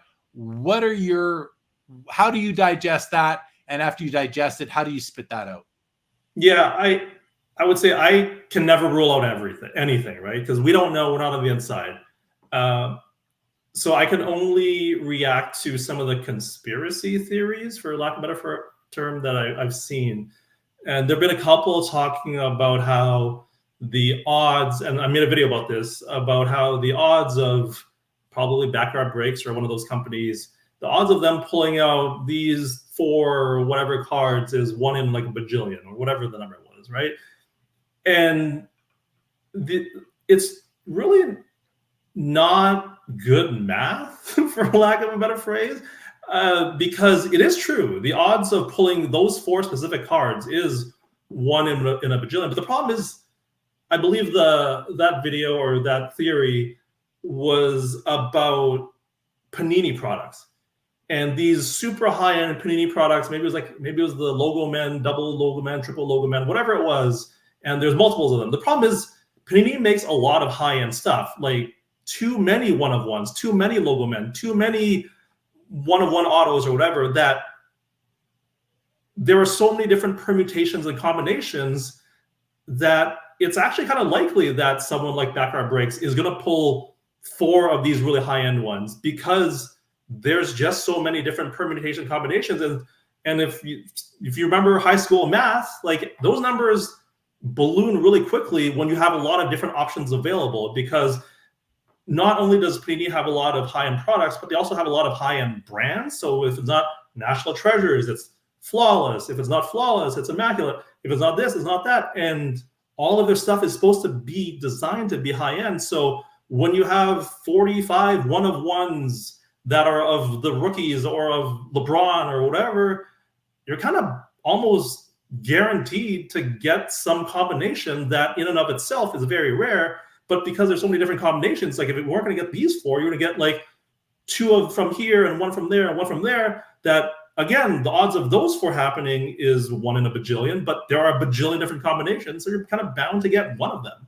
And especially if your Backyard Breaks opening a bunch of boxes, like just sheer brute force, you're going to get a bunch of rare cards, especially when the product's designed that way. And so that's why those type of conspiracy theories, I'm like, well, that's true, but it's also not true. Yeah, I think a lot of it is that for these breakers that are breaking like just mass quantities, like 24/7 on 4 different or 10 different channels on Whatnot, you're going to see, they're going to hit big cards every so often. There was a case I saw where I don't know who the athlete was, but the athlete, it was a celebrity athlete, opened up a product and pulled his own card. Some things do seem too good to be true. And I don't know if it's fact that there is no loaded boxes being directed to certain people, or it is fiction. I don't know either way. I have no idea if it is happening or it isn't. What I can say is that I sure as heck hope it isn't. And if it is, I hope they get caught, and I hope they stop doing it. And there should be some way out. It would be nice if there was a way to give the hobby, the customers, the collectors, the consumer some confidence to know that it's not happening, that everybody who's opening a box or a pack has a fair and equal shot at pulling the card, because the card company did not hold certain cards back and put them in boxes to go to certain people who are going to be broadcasting to thousands as a marketing initiative, right? So I don't know if it's happening. Like I said, hope it isn't. But if it is, no, that's not good. Don't be doing that. I don't care if it's for marketing. That's not right. Yeah, and the one thing I'll say is I would trust Fanatics more, because if I remember correctly, they've now hired Deloitte or someone as an auditor to audit that process to make sure there's no shenanigans happening and that everything's on the up and up. So I think that gives me hope but I mean, everybody loves to have a conspiracy theory in it, and everybody loves to put their tinfoil hats on their heads. So especially in the hobby. So I can only point to the math and say, like, that's poor math. And what actually is happening, you don't know, I don't know, nobody knows, unless you're working within those four walls. So, I mean, yeah, even though Fanatics hired Deloitte, and I can speak, I worked for Deloitte for years. I was a senior manager at Deloitte. I've worked in audit. I know, listen, I'm not on that engagement. I don't know what the terms of that. I don't know the scope of it. I don't know what that engagement looks like between Fanatics and Deloitte, but I doubt, and this is just me speculating, I doubt that there is a Deloitte representative at the place of packing 24/7. I doubt that. So, I mean, listen, you've got an MBA. I'm well educated and a professional designation with 20 years experience in professional services. I'll use a term we use in professional services. I am cautiously optimistic that Deloitte has enough coverage to be able to give the readers of their report a 95% confidence level that there is no shenanigans going on at Fanatics, Topps, Panini. I know that's not because we're talking about Deloitte here, but I can also tell you that there's no way that an audit company is going to give anything higher than 95% confidence. They just don't do that. It's just, they never go higher than 95%. So that 5% still exists. It's a 1 in 20 shot. It's a big 1 in 20 is a lot easier to hit than 1 in 400,000 to hit a certain 101. So I think it's a step in the right direction that they hire, an external audit company to come in and audit their processes around fair and equal distribution. Is it foolproof? Absolutely not. I'd love to read the report. Used to write those reports. I'd love to read the report and see what it says exactly. And then I'd like to go through the report of their procedures, because they're also going to tell you what. Now, this is, I don't know if this is part of a public entity within Fanatics or a private, if this is public domain that we can read this report. But gosh, would I love to read that report, because it would give me more information on how well I think they are protecting the consumer from loaded box shenanigans. Make sense? Yeah, I would also love to read the report, and maybe they release the report to bring some confidence in their process. Fanatics says, to say, hey, collectors, I know, just to be transparent, give you as much information as possible. Here's a report, go read it, whatever. And I deal with audit a little bit in my day job as well, and this might be the first audit report I'd be excited to read. I'll just right. Even the ones I used to write, I wasn't excited to read. Let me tell you, they're for the most for the most part, they are boilerplated, and there's not. But this would be a special engagement, right? This is not your typical audit review or compilation engagement. This is a different sort. It's a special engagement for sure. 1956 Topps guy. I agree with this argument, but I would like to see greater transparency from the manufacturers. How do they verify fair distribution? Yeah, we just said, Matthew said that first, but we've stumbled into it, Matt. And yes, I think it's clear that Simon and I definitely agree with that. LGC says collusion at many levels is needed to achieve loaded boxes. Game theory suggests that a whistleblower will have incentive to spill the beans. Loaded boxes is not a thing. LGC has taken, a pretty firm opinion that it is not happening. 1956 says state lotteries need to do this, and it's certainly possible to share, to verify the distribution. I think you're right. Brendan Ryan says reasonable doubt is what these companies are hiding behind with these loaded boxes. Doesn't seem sustainable, but for now it's working. Michael says extraordinary claims requires extraordinary evidence.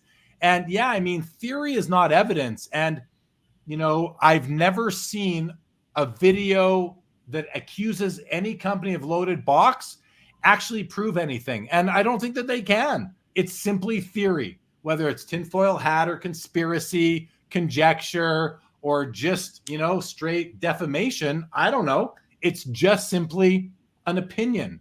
And it's an opinion, it's an opinion, but not all opinions have complete information upon which they are formed. And that's where you have to really be careful whose opinions you are listening to. The professor says, if breaking is similar to a lottery, why are the pack odds not as transparent? I think pack odds, are they not? I don't know. I thought they used to be on the packs themselves. They're not anymore, I guess. Yeah. Not for Panini, I don't believe. Okay. Tops, I believe they are.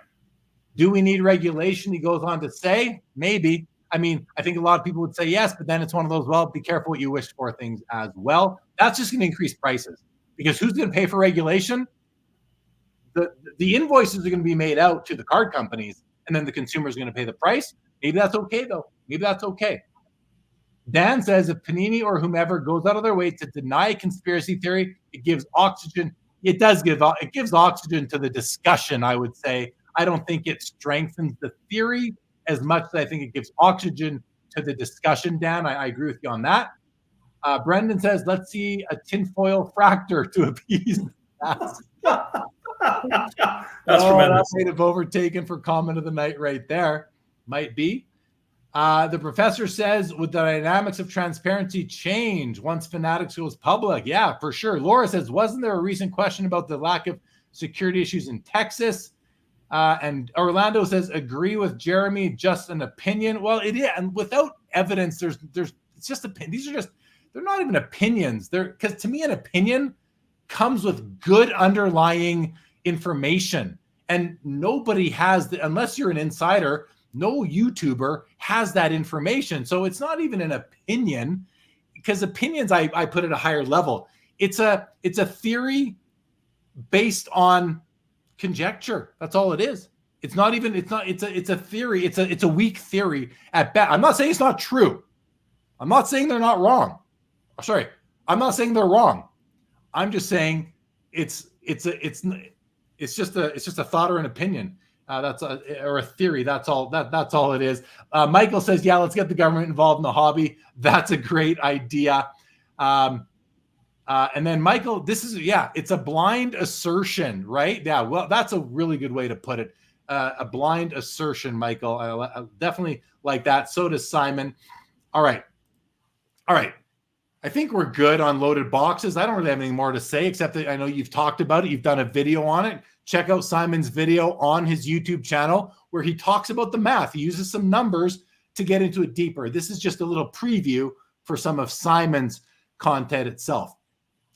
Let's switch it up here. Let's talk about the 4 criteria that you use to determine whether or not a player is someone that you want to invest in. Now, before I hand it over to you, though, I want to discuss the use of the word invest, because not everybody likes that word in the hobby, right? A lot of people is like, well, I'm not an investor, I'm a collector. And then I always say, and you've heard me say it a million times, as soon as you are spending significant money on something, I think you have to consider the investability of it, unless you just don't respect the dollar and you don't care. You're willing to buy a card for 10 grand, and if it goes down to $5, no skin off your back. That 10 grand would not have improved your life, or you wouldn't have wanted it to.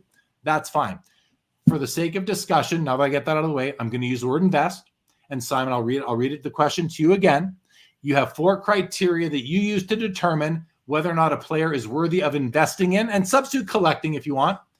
What are they, and why do you put yourself through this process when you were thinking about a new player?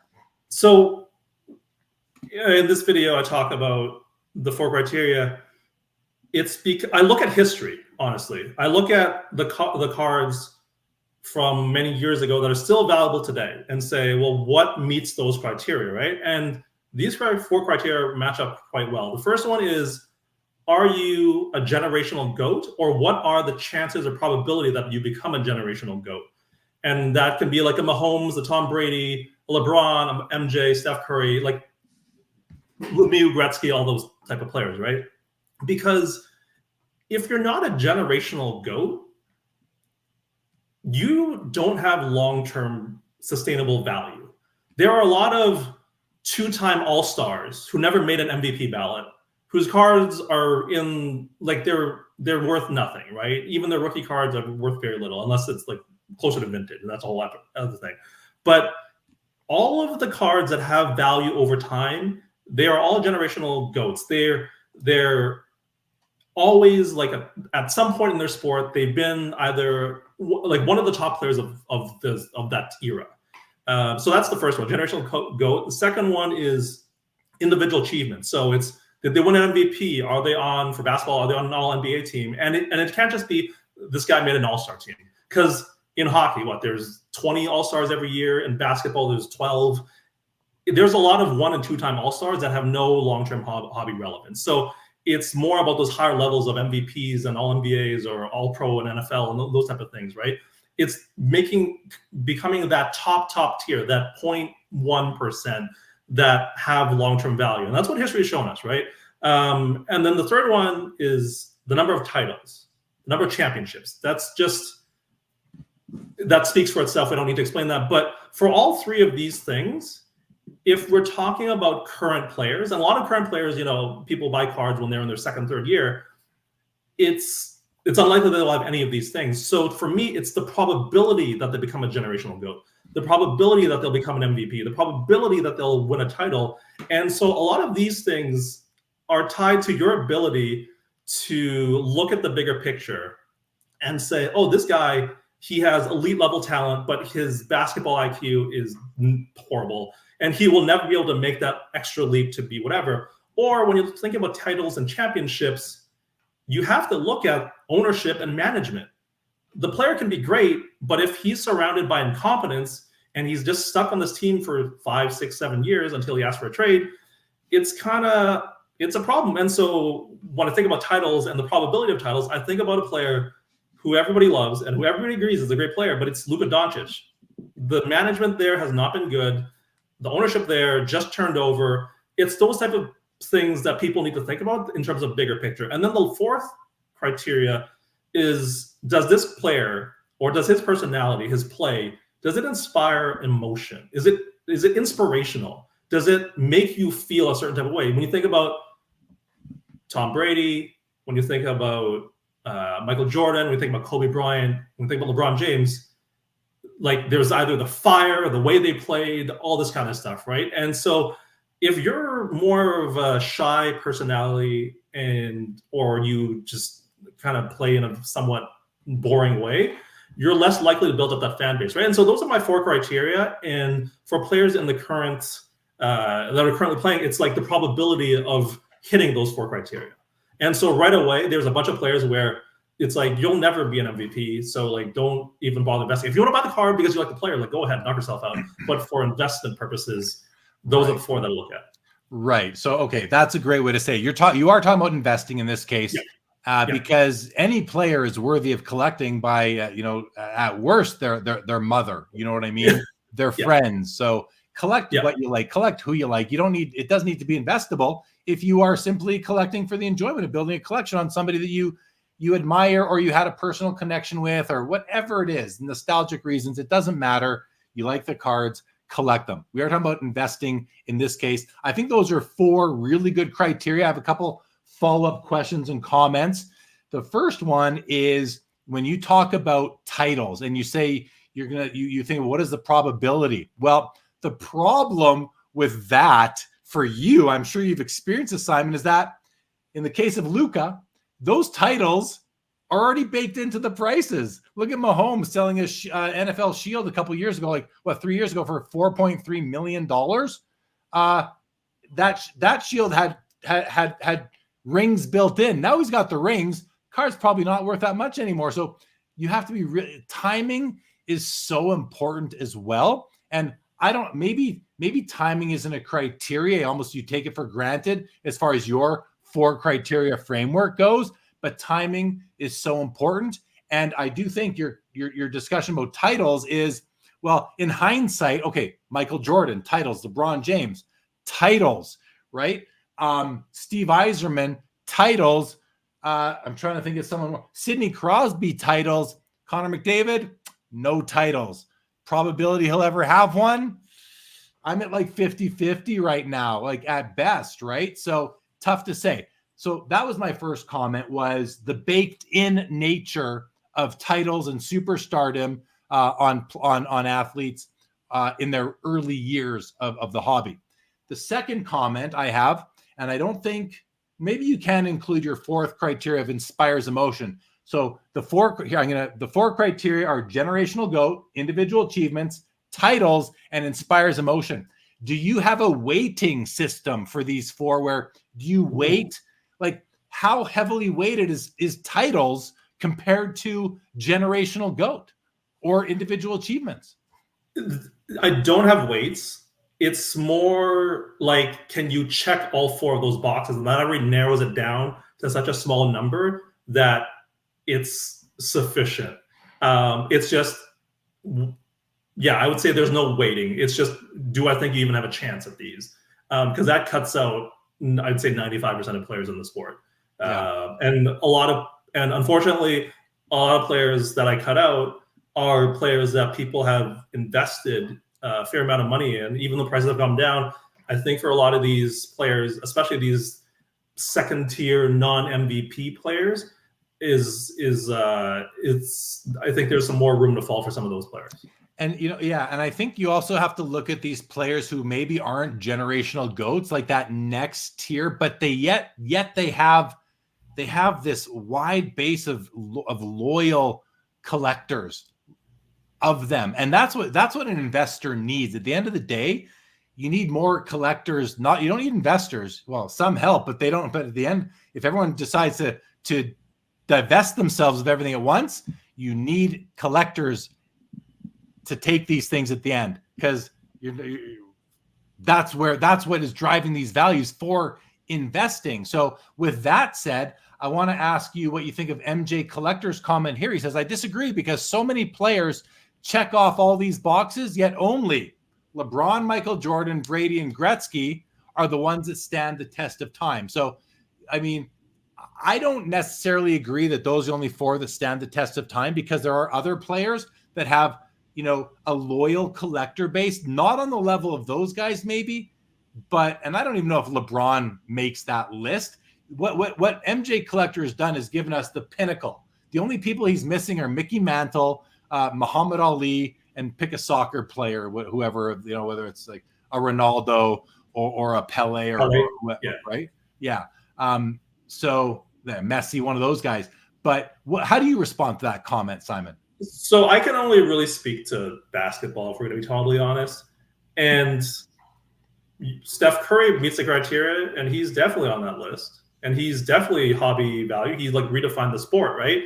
So I think there are other players that do that, that are also long-term collectible. Like, again, Steph Curry, Kobe Bryant comes to mind, also fits all 4 of those criteria. If I think about basketball, you go back a little bit later, then it's like the Wilts and the Kareems and that type of thing. And again, they meet all 4 of the criteria. And again, people still want to collect those cards, even though they played in the 60s and 70s and 80s for Kareem. And let's think about Luka for a second, because Luka is not listed here by MJ Collector, rightfully so. But fast forward like 20 years from now, Luka has a lot of fans, and he's got a personality. He's a generational GOAT, I think. I think he's on the cusp of that.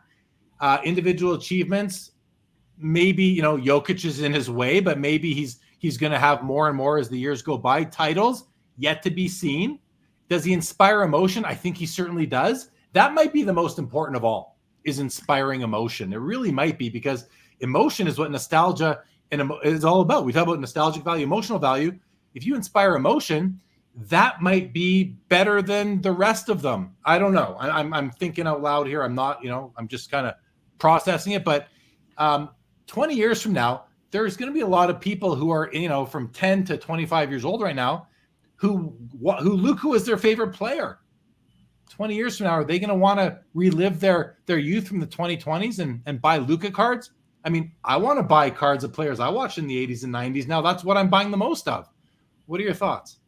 I think there's definitely a case that people want to buy cards of their favorite players from their, from when they were younger, right? So like, Mario Lemieux's my guy. That's when I was a kid in the 90s. And so that's definitely the case. It's just, will there be enough of those people in 10, 20 years to buy it, right? Because if it's just a handful, then it doesn't really mean anything. I think the inspires emotion piece, you might be right. I think that might be the most important one, because I think about someone like Tim Duncan, who fit the first three: generational GOAT, MVPs, titles galore. Not exactly an exciting personality or style of play. As a result, if you compare him with Kobe, like, to me, it's fairly obvious that Tim Duncan was a better player. And I know that I'm going to get a lot of hate for that, but like, clearly he was a better player. Like, it's not close. But or like they're both probably top 10, but he's higher on the list. Shouldn't say not close. But you look at the card values and it's not close either, in the other way, right? And so that's why it inspires emotion. You might be right that it's the one that's most important.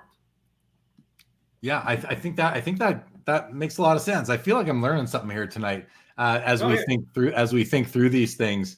Hello from Alan Terwell. Alan Terwell from Waxstat. What's going on, Alan? Good to see you, buddy. Sean Red says you're bang on about GOATs and championships. That's what I collect. So interesting, because Sean Red is not talking about individual achievements or inspires emotion, and that's okay. There are people out there that don't need to hit all four criteria. Maybe Sean does too, but if those are his two most important features of a player, I think that's really fair. And I like that. I like that because it gives you a target. It gives you more than 3 players to collect. I collect a lot of players. That's what brings me joy in the hobby. If I only had 1 player to collect, I think, okay, who would it be? Probably Wayne Gretzky or Michael Jordan. And I'd really run out of money quickly on either of those guys. So it's nice to have other players to collect as well, right? So, okay. Michael says, not the way the Oilers are playing right now. They might win it all this year. He's talking about Connor McDavid. Hey, they did win 10 in a row. I don't know how they're doing today, but yeah, the Oilers are doing all right lately. That is for sure. Brendan Ryan says, one of these days, a prospect with a GOAT potential baked in has to exceed expectations. Whether or not it affects prices, if achieved, will be interesting. I think that's a great kind of thing to think about. Whether or not they exceed those expectations, how will that affect pricing? And I kind of thought, and it's early, but I thought Victor Wembanyama might, just because of his wingspan, and the guy can dunk from the free throw line. Like, I was kind of like, maybe this guy is that guy. Still young, maybe, he's still figuring out the NBA, but he's doing okay. But I thought, man, this guy could get 40 points a night. He's more like 23, 24 sort of thing. But what do you see for Victor Wembanyama, considering he is the rookie of the month, right? Or the flavor of the month rookie right now? I haven't watched a lot of his games, but the stuff he does is incredible. Like, both on offense and on defense, because he can block out the sun if they didn't play with the roof. Like, it's like the NBA has never seen anybody like him before with his skill level, because he can also somewhat dribble for a guy that big. And he does this weird, like, one-legged three-pointer I've never seen before. So he definitely has the potential to be one of the all-time GOATs. But we're half a season in, and the one concern about him is that he's, I think, 7'4", and basically anybody who's been 7'3" or taller has had a higher, or has seen some injury problems. Yeah. And so that's the concern I would have with him. I believe maybe, I forget how tall Kareem was. He might be the exception. Yeah, but he's not built like Shaq. Let's put that out there. Yeah, and like he's a stick right now. He might like fill in a little bit. But I would say he definitely has potential to become a generational GOAT and then win those individual awards. And then in terms of titles, how's the management in San Antonio? How's that, right? And then the Inspires Emotion, TBD on that one. Maybe he's a fiery guy, but he's 18 years old and a kid. But all right, let's move on. LGC says, does Nathan McKinnon meet your criteria, Simon? Go through this quickly. I will defer to you on that one because you're more of a hockey guy than I am at this point. Sure, generational GOAT. I mean, he's just like a notch beneath, the Crosbys and the McDavids as far as on ice skills go. He's got cups, probably going to win one or more, so that's good. Individual achievements, I'm not sure what he has, like all-star games coming out of his yin yang, I'm sure. I don't know what else he has on top of that. I don't think he has a Hart Trophy, which is most valuable player. That would be nice. A Conn Smythe Trophy for the MVP of the playoffs. He might have one. I think Makar had one. I don't know if he has the other one or not. But inspires emotion. He doesn't inspire much emotion. He's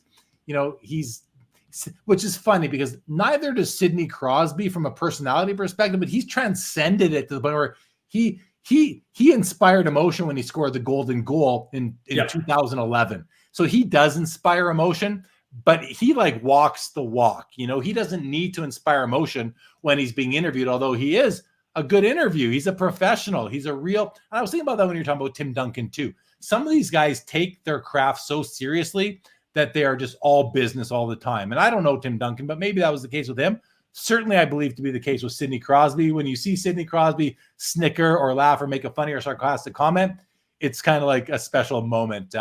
But that's what I'll say about Nathan McKinnon. The professor says once you pick your player, you then need a criteria on which card or parallel. Yeah, then you got to figure out what you're buying. That's a whole other discussion, but that is definitely on point there from the professor. Linda says McKinnon lacks the MVP, though that might change. Yes, that could change any year with him. He is that good. Like he's just a notch below the true GOATs, I would say. And he could get there one day. Jake Dahl says, what about players who never won championships but get hobby love, like Ernie Banks? Yeah, I mean, there's a lot. That's where the inspiring emotion is so important, because I think if you're a player that inspires emotion, you are no longer required to have won the title. And I know there's lots of players that fit that bill. So Michael says the guy from Edmonton who can only speak about basketball. I know you can talk some hockey too, but that's a whole other story, a long story. Maybe we'll next time I'm on, I'll explain how that happened. All right. Steve Clifton says, I've recently shifted to picking up cards from favorites from my youth. Pete Rose, Gilbert Perreault. That is what the hobby's all about right there. Connecting you to your youth. If you like to be connected to your youth, the hobby is very good at that. 86 Collectibles speaks my mind. Crosby is the GOAT. He is the modern day GOAT. Before that, you had Mario Lemieux, you had Wayne Gretzky. That was concurrent GOATs, really. In hockey, you had Bobby Orr, Gordie Howe. Okay. Okay. Simon, we have to hit this one. This will be our last one. The paradox of investment cards. I am going to just shut up and let you, because again, Simon did a video on this, and I would like you to explain your thoughts, what you kind of summarize your video, give the audience a bit of the Cliff Notes, the Coles Notes on that, and I'll come back with any questions or comments I have after. Yeah, so the general theory in that video is cards are valuable because they're rare, right? They're special. There's something special about them. And when I think about investment cards, I'm thinking about, for hockey, it's Young Guns. For basketball and football, it's Prism Base or Prism Silver, right? And those are the commodity cards. Those are the cards that, people say are kind of measure the market, right? And why is it that they're able to be the benchmark for a certain player? And why they're used as his Silver Prism went up 10%, so that means his whole market is up 10%, right? And they're used as this benchmark, and they're the investable card. The reason why they're the investable card is because their pops are usually like the 2,000 to 3,000 at least, and that means there's a lot of sales history, and so they transact a lot every day. Like I remember the Lucas Silver Prism when I made the video, there was I think 8 sales within a week. So the value is very easily defined. The paradox is that these investment cards do not fit the criteria of why cards are valuable. because again, cards are valuable because they're rare. These investment cards are not rare by their definition, because the whole reason why they're investment cards is because they have all the sales history. So the paradox of investment cards is that investment cards are poor investments because there's too many of them. And I go into a little bit more in my a lot more in the video, but that's generally the crux of it, is that like the logic circle can't be completed with how investment cards are not actually good collectibles. So you're using the term investment cards. I think for me to really get a grip of this, I think I have to sub in a different word, and tell me if I'm off base here, but the word I would replace investment cards with is commodity cards. Those that are heavily liquid. Okay, thank you. Heavily liquid. You can go find one on any online marketplace, any card show, any LCS. They're going to be on the shelves. The Upper Deck Young Guns, the Panini Prisms, the Bowman. I don't know what the baseball one is. Forgive me. But we know the Panini products, the Upper Decks products, which ones those are. I know baseball has theirs too. To me, yeah, those are what a lot of people think they're investing in. And that's what, like, people who aren't in the hobby, that haven't asked me about a hockey card since Connor McDavid came into the league in 15-16, are now asking about Connor Bedard. And they all they know is Young Gun. When can I get his Young Gun? And it's because they think they're investing in it. I think you're like, this is exactly on your point. Whereas these aren't, and maybe that's what you were saying, they're not really investment cards. They're commodity cards. Now it's more like, if you want to think of them as investment cards, they're for day trading because they're highly volatile, because they're always selling. Highly volatile. That's what you want to day trade in the hobby. You can't day trade RPAs or, super rare cards. You can day trade the commodity card, which includes the Young Guns, the Prism Silvers. It includes the 1952 Topps Mickey Mantle. That's a commodity card. The Wayne Gretzky 79 O-Pee-Chee, the 86 Fleer, Michael Jordan. These are all commodity cards because there's thousands available on any given day, right? So are they really investments? Well, depends on what your time horizon is. Depends on your aversion or lack thereof to volatility. So what's because you say you can't close the loop on this. And I agree. Like, to me, these are not investment worthy cards, mostly because I'm not nimble enough to watch a game one night. The guy scores a hat trick. I list his cards on eBay or PWCC or ComC or wherever. I'm not that fast. So when I'm investing in a card, it's got to be not those ones. It's got to be something that is less volatile, more rare and scarce, that I have a longer horizon on. Please respond to all that. Yeah, I agree with everything you said. I also don't have the time. I have a day job where I don't have time to sell and buy and nickel and dime, basically get the 5 or 10% on the margins. And so that's why I'm selling. I have a bunch of these commodity cards, and that is a much better term than investment card. I'm selling a bunch of the commodity cards I have because when I re-entered the hobby, that's what the hobby told me. You have to buy Prisms and Prism Silvers for basketball. But in hindsight, that wasn't good information. And so I've adapted, I've evolved, and I'm getting rid of all that stuff and buying more unique cards. Generally, either it's like a color match, or it's an auto, or it's a serial number thing, or there's something else unique about it, which I have a card here that I can show you eventually. But cards that are not just kind of, oh yeah, I have one of the 1800 in the pop. Okay, great. Like, what am I like? It's not exciting to own it once you actually have it, and so it's just serving as like an investment vehicle. That's what people think. It's like an investment vehicle for the player, when it might actually be like, it has the player on the card, but the card itself is kind of boring, and there's nothing really unique. So I agree with all that. The one thing that I'll say though is that from a collecting perspective, and this is not the investing piece, from a collecting perspective, I totally understand why people would want to collect the, whether it's the Upper Deck Flagship Series 1, Series 2, and Extended with all the Young Guns, or the Prism basketball or football set with all the rookies. Maybe you do the silver parallels because they're nicer. Those commodity type cards, they're generally cheaper than the rarer cards. I mean, they're more expensive than ever before. Well, they're more expensive than they were pre-pandemic anyway. But I understand why people would want to collect these, because you usually are getting a very comprehensive collection of players on the checklist. And that's nice if you want to have, on your bookshelf behind you, a binder for each year. You can flip through, have all the rookies. That's nice. I used to be that collector. I wanted to complete sets every year, make sure I had everybody's rookie. I didn't care that everyone else on my street had those cards too. That's what I wanted to have.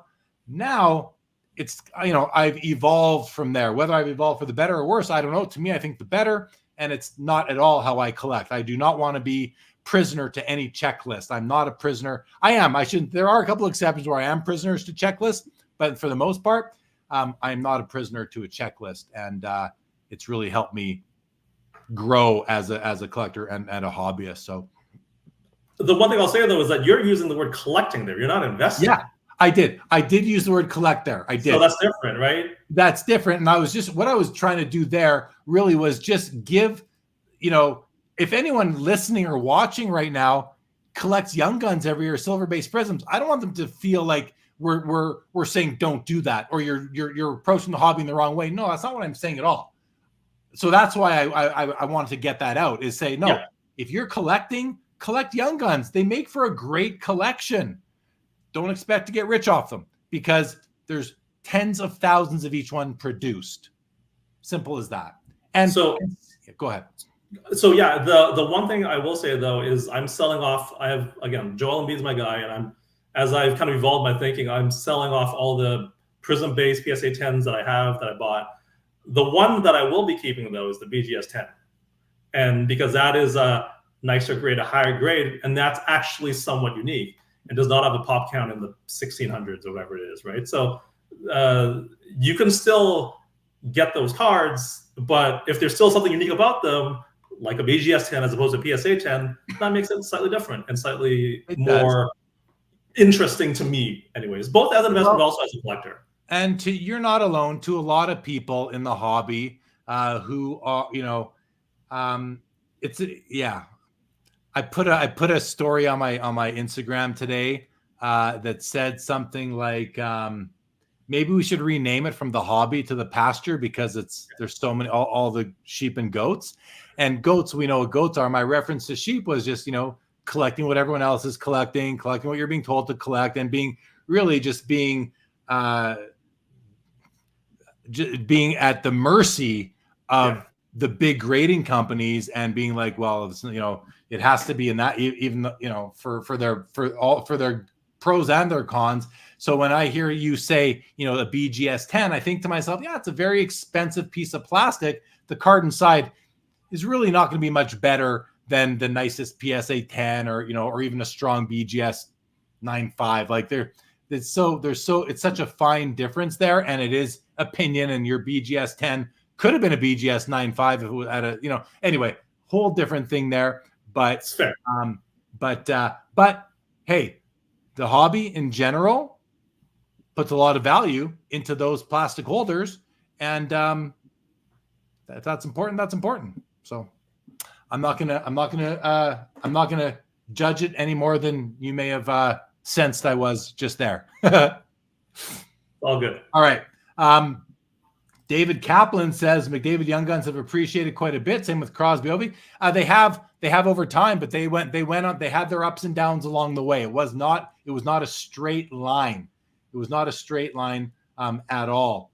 Yeah, the pasture. I had to make sure. Do goats and sheep gets raised in pastures? I confirmed that before I put it out there. But yeah, the pasture. All right, Simon. This has been a lot of fun, man. Over 2 hours has gone by really quick. Fun show, lots of topics. Leighton coming on, had some good discussion with him as well during the Vintage Spotlight. We're going to wrap this episode up. Guys in the chat, get your final comments in. I want to thank you all for your comments and questions tonight. Simon, give you a chance to kind of say goodbye and sign off. So thanks for having me on, Jeremy. This was a lot of fun. Like, I can't believe 2 hours has passed by. I'll give a minor plug for my YouTube channel. Like I said, the three pillars are generally the business of sports cards, the economics of sports cards, and data analysis of sports cards, right? And so those are three things to look at on my channel. On the homepage, there are playlists for these three different topics. So if that'll make it easier, if you're like, oh, I suddenly want to become know all about the economics of sports cards, then you just click on the economics playlist and grab a drink and spend some time watching that. But thank you for having me on. This was a lot of fun. Yeah, man. No, my pleasure. Thank you for coming on. Brendan Ryan says, live stream excellence, gentlemen. Thank you, Brendan Ryan. Cardboard profits as collecting and long-term investing are eerily similar, perhaps with the exception of cards that have sentimental value that exceeds market value. Always insightful. Cardboard Profit is. Check out Cardboard Profit, everybody. He's written a book, and we've got a video on my YouTube channel with Cardboard Profit. Boston Swayman says, it's crazy. What is this about? 378 million people live in North America alone, 8.1 billion in the world. A card number 3,000 less isn't considered rare. Crazy. I know everyone doesn't collect sports cards, but still crazy rare. It's a good point, but there's just lots of cards out there. But Boston Swayman, I've had those thoughts before, and I hear what you're saying. Mike Double V, another thoughtful provoking show. Thank you, Mike. Laura, thank you for your time and being here. We appreciate it. Dan says, I can't grab a drink. I'm on a dry January. Michael says, thanks for another great night. Jeremy, happy trails. Simon, everyone. Thank you, Michael. Thank you, Laura. Thank you, Foul 5 Ball. No after hours. Thank you, Sean Red. Thank you, LGC. You're the dragon, he says. All right, guys. That's it. Tomorrow night on the channel, the PWCC Weekly Hockey Show with Josh Madigan of the Hockey Cards Gong Show. The next night is the MC Mondays Live, the most action in hobby content. Monday nights here on Sports Cards Live on the MC Mondays Live Show. Collector's Dream Orlando. Thank you very much, Simon. Thank you again. And everybody, with that, this episode of Sports Cards Live is now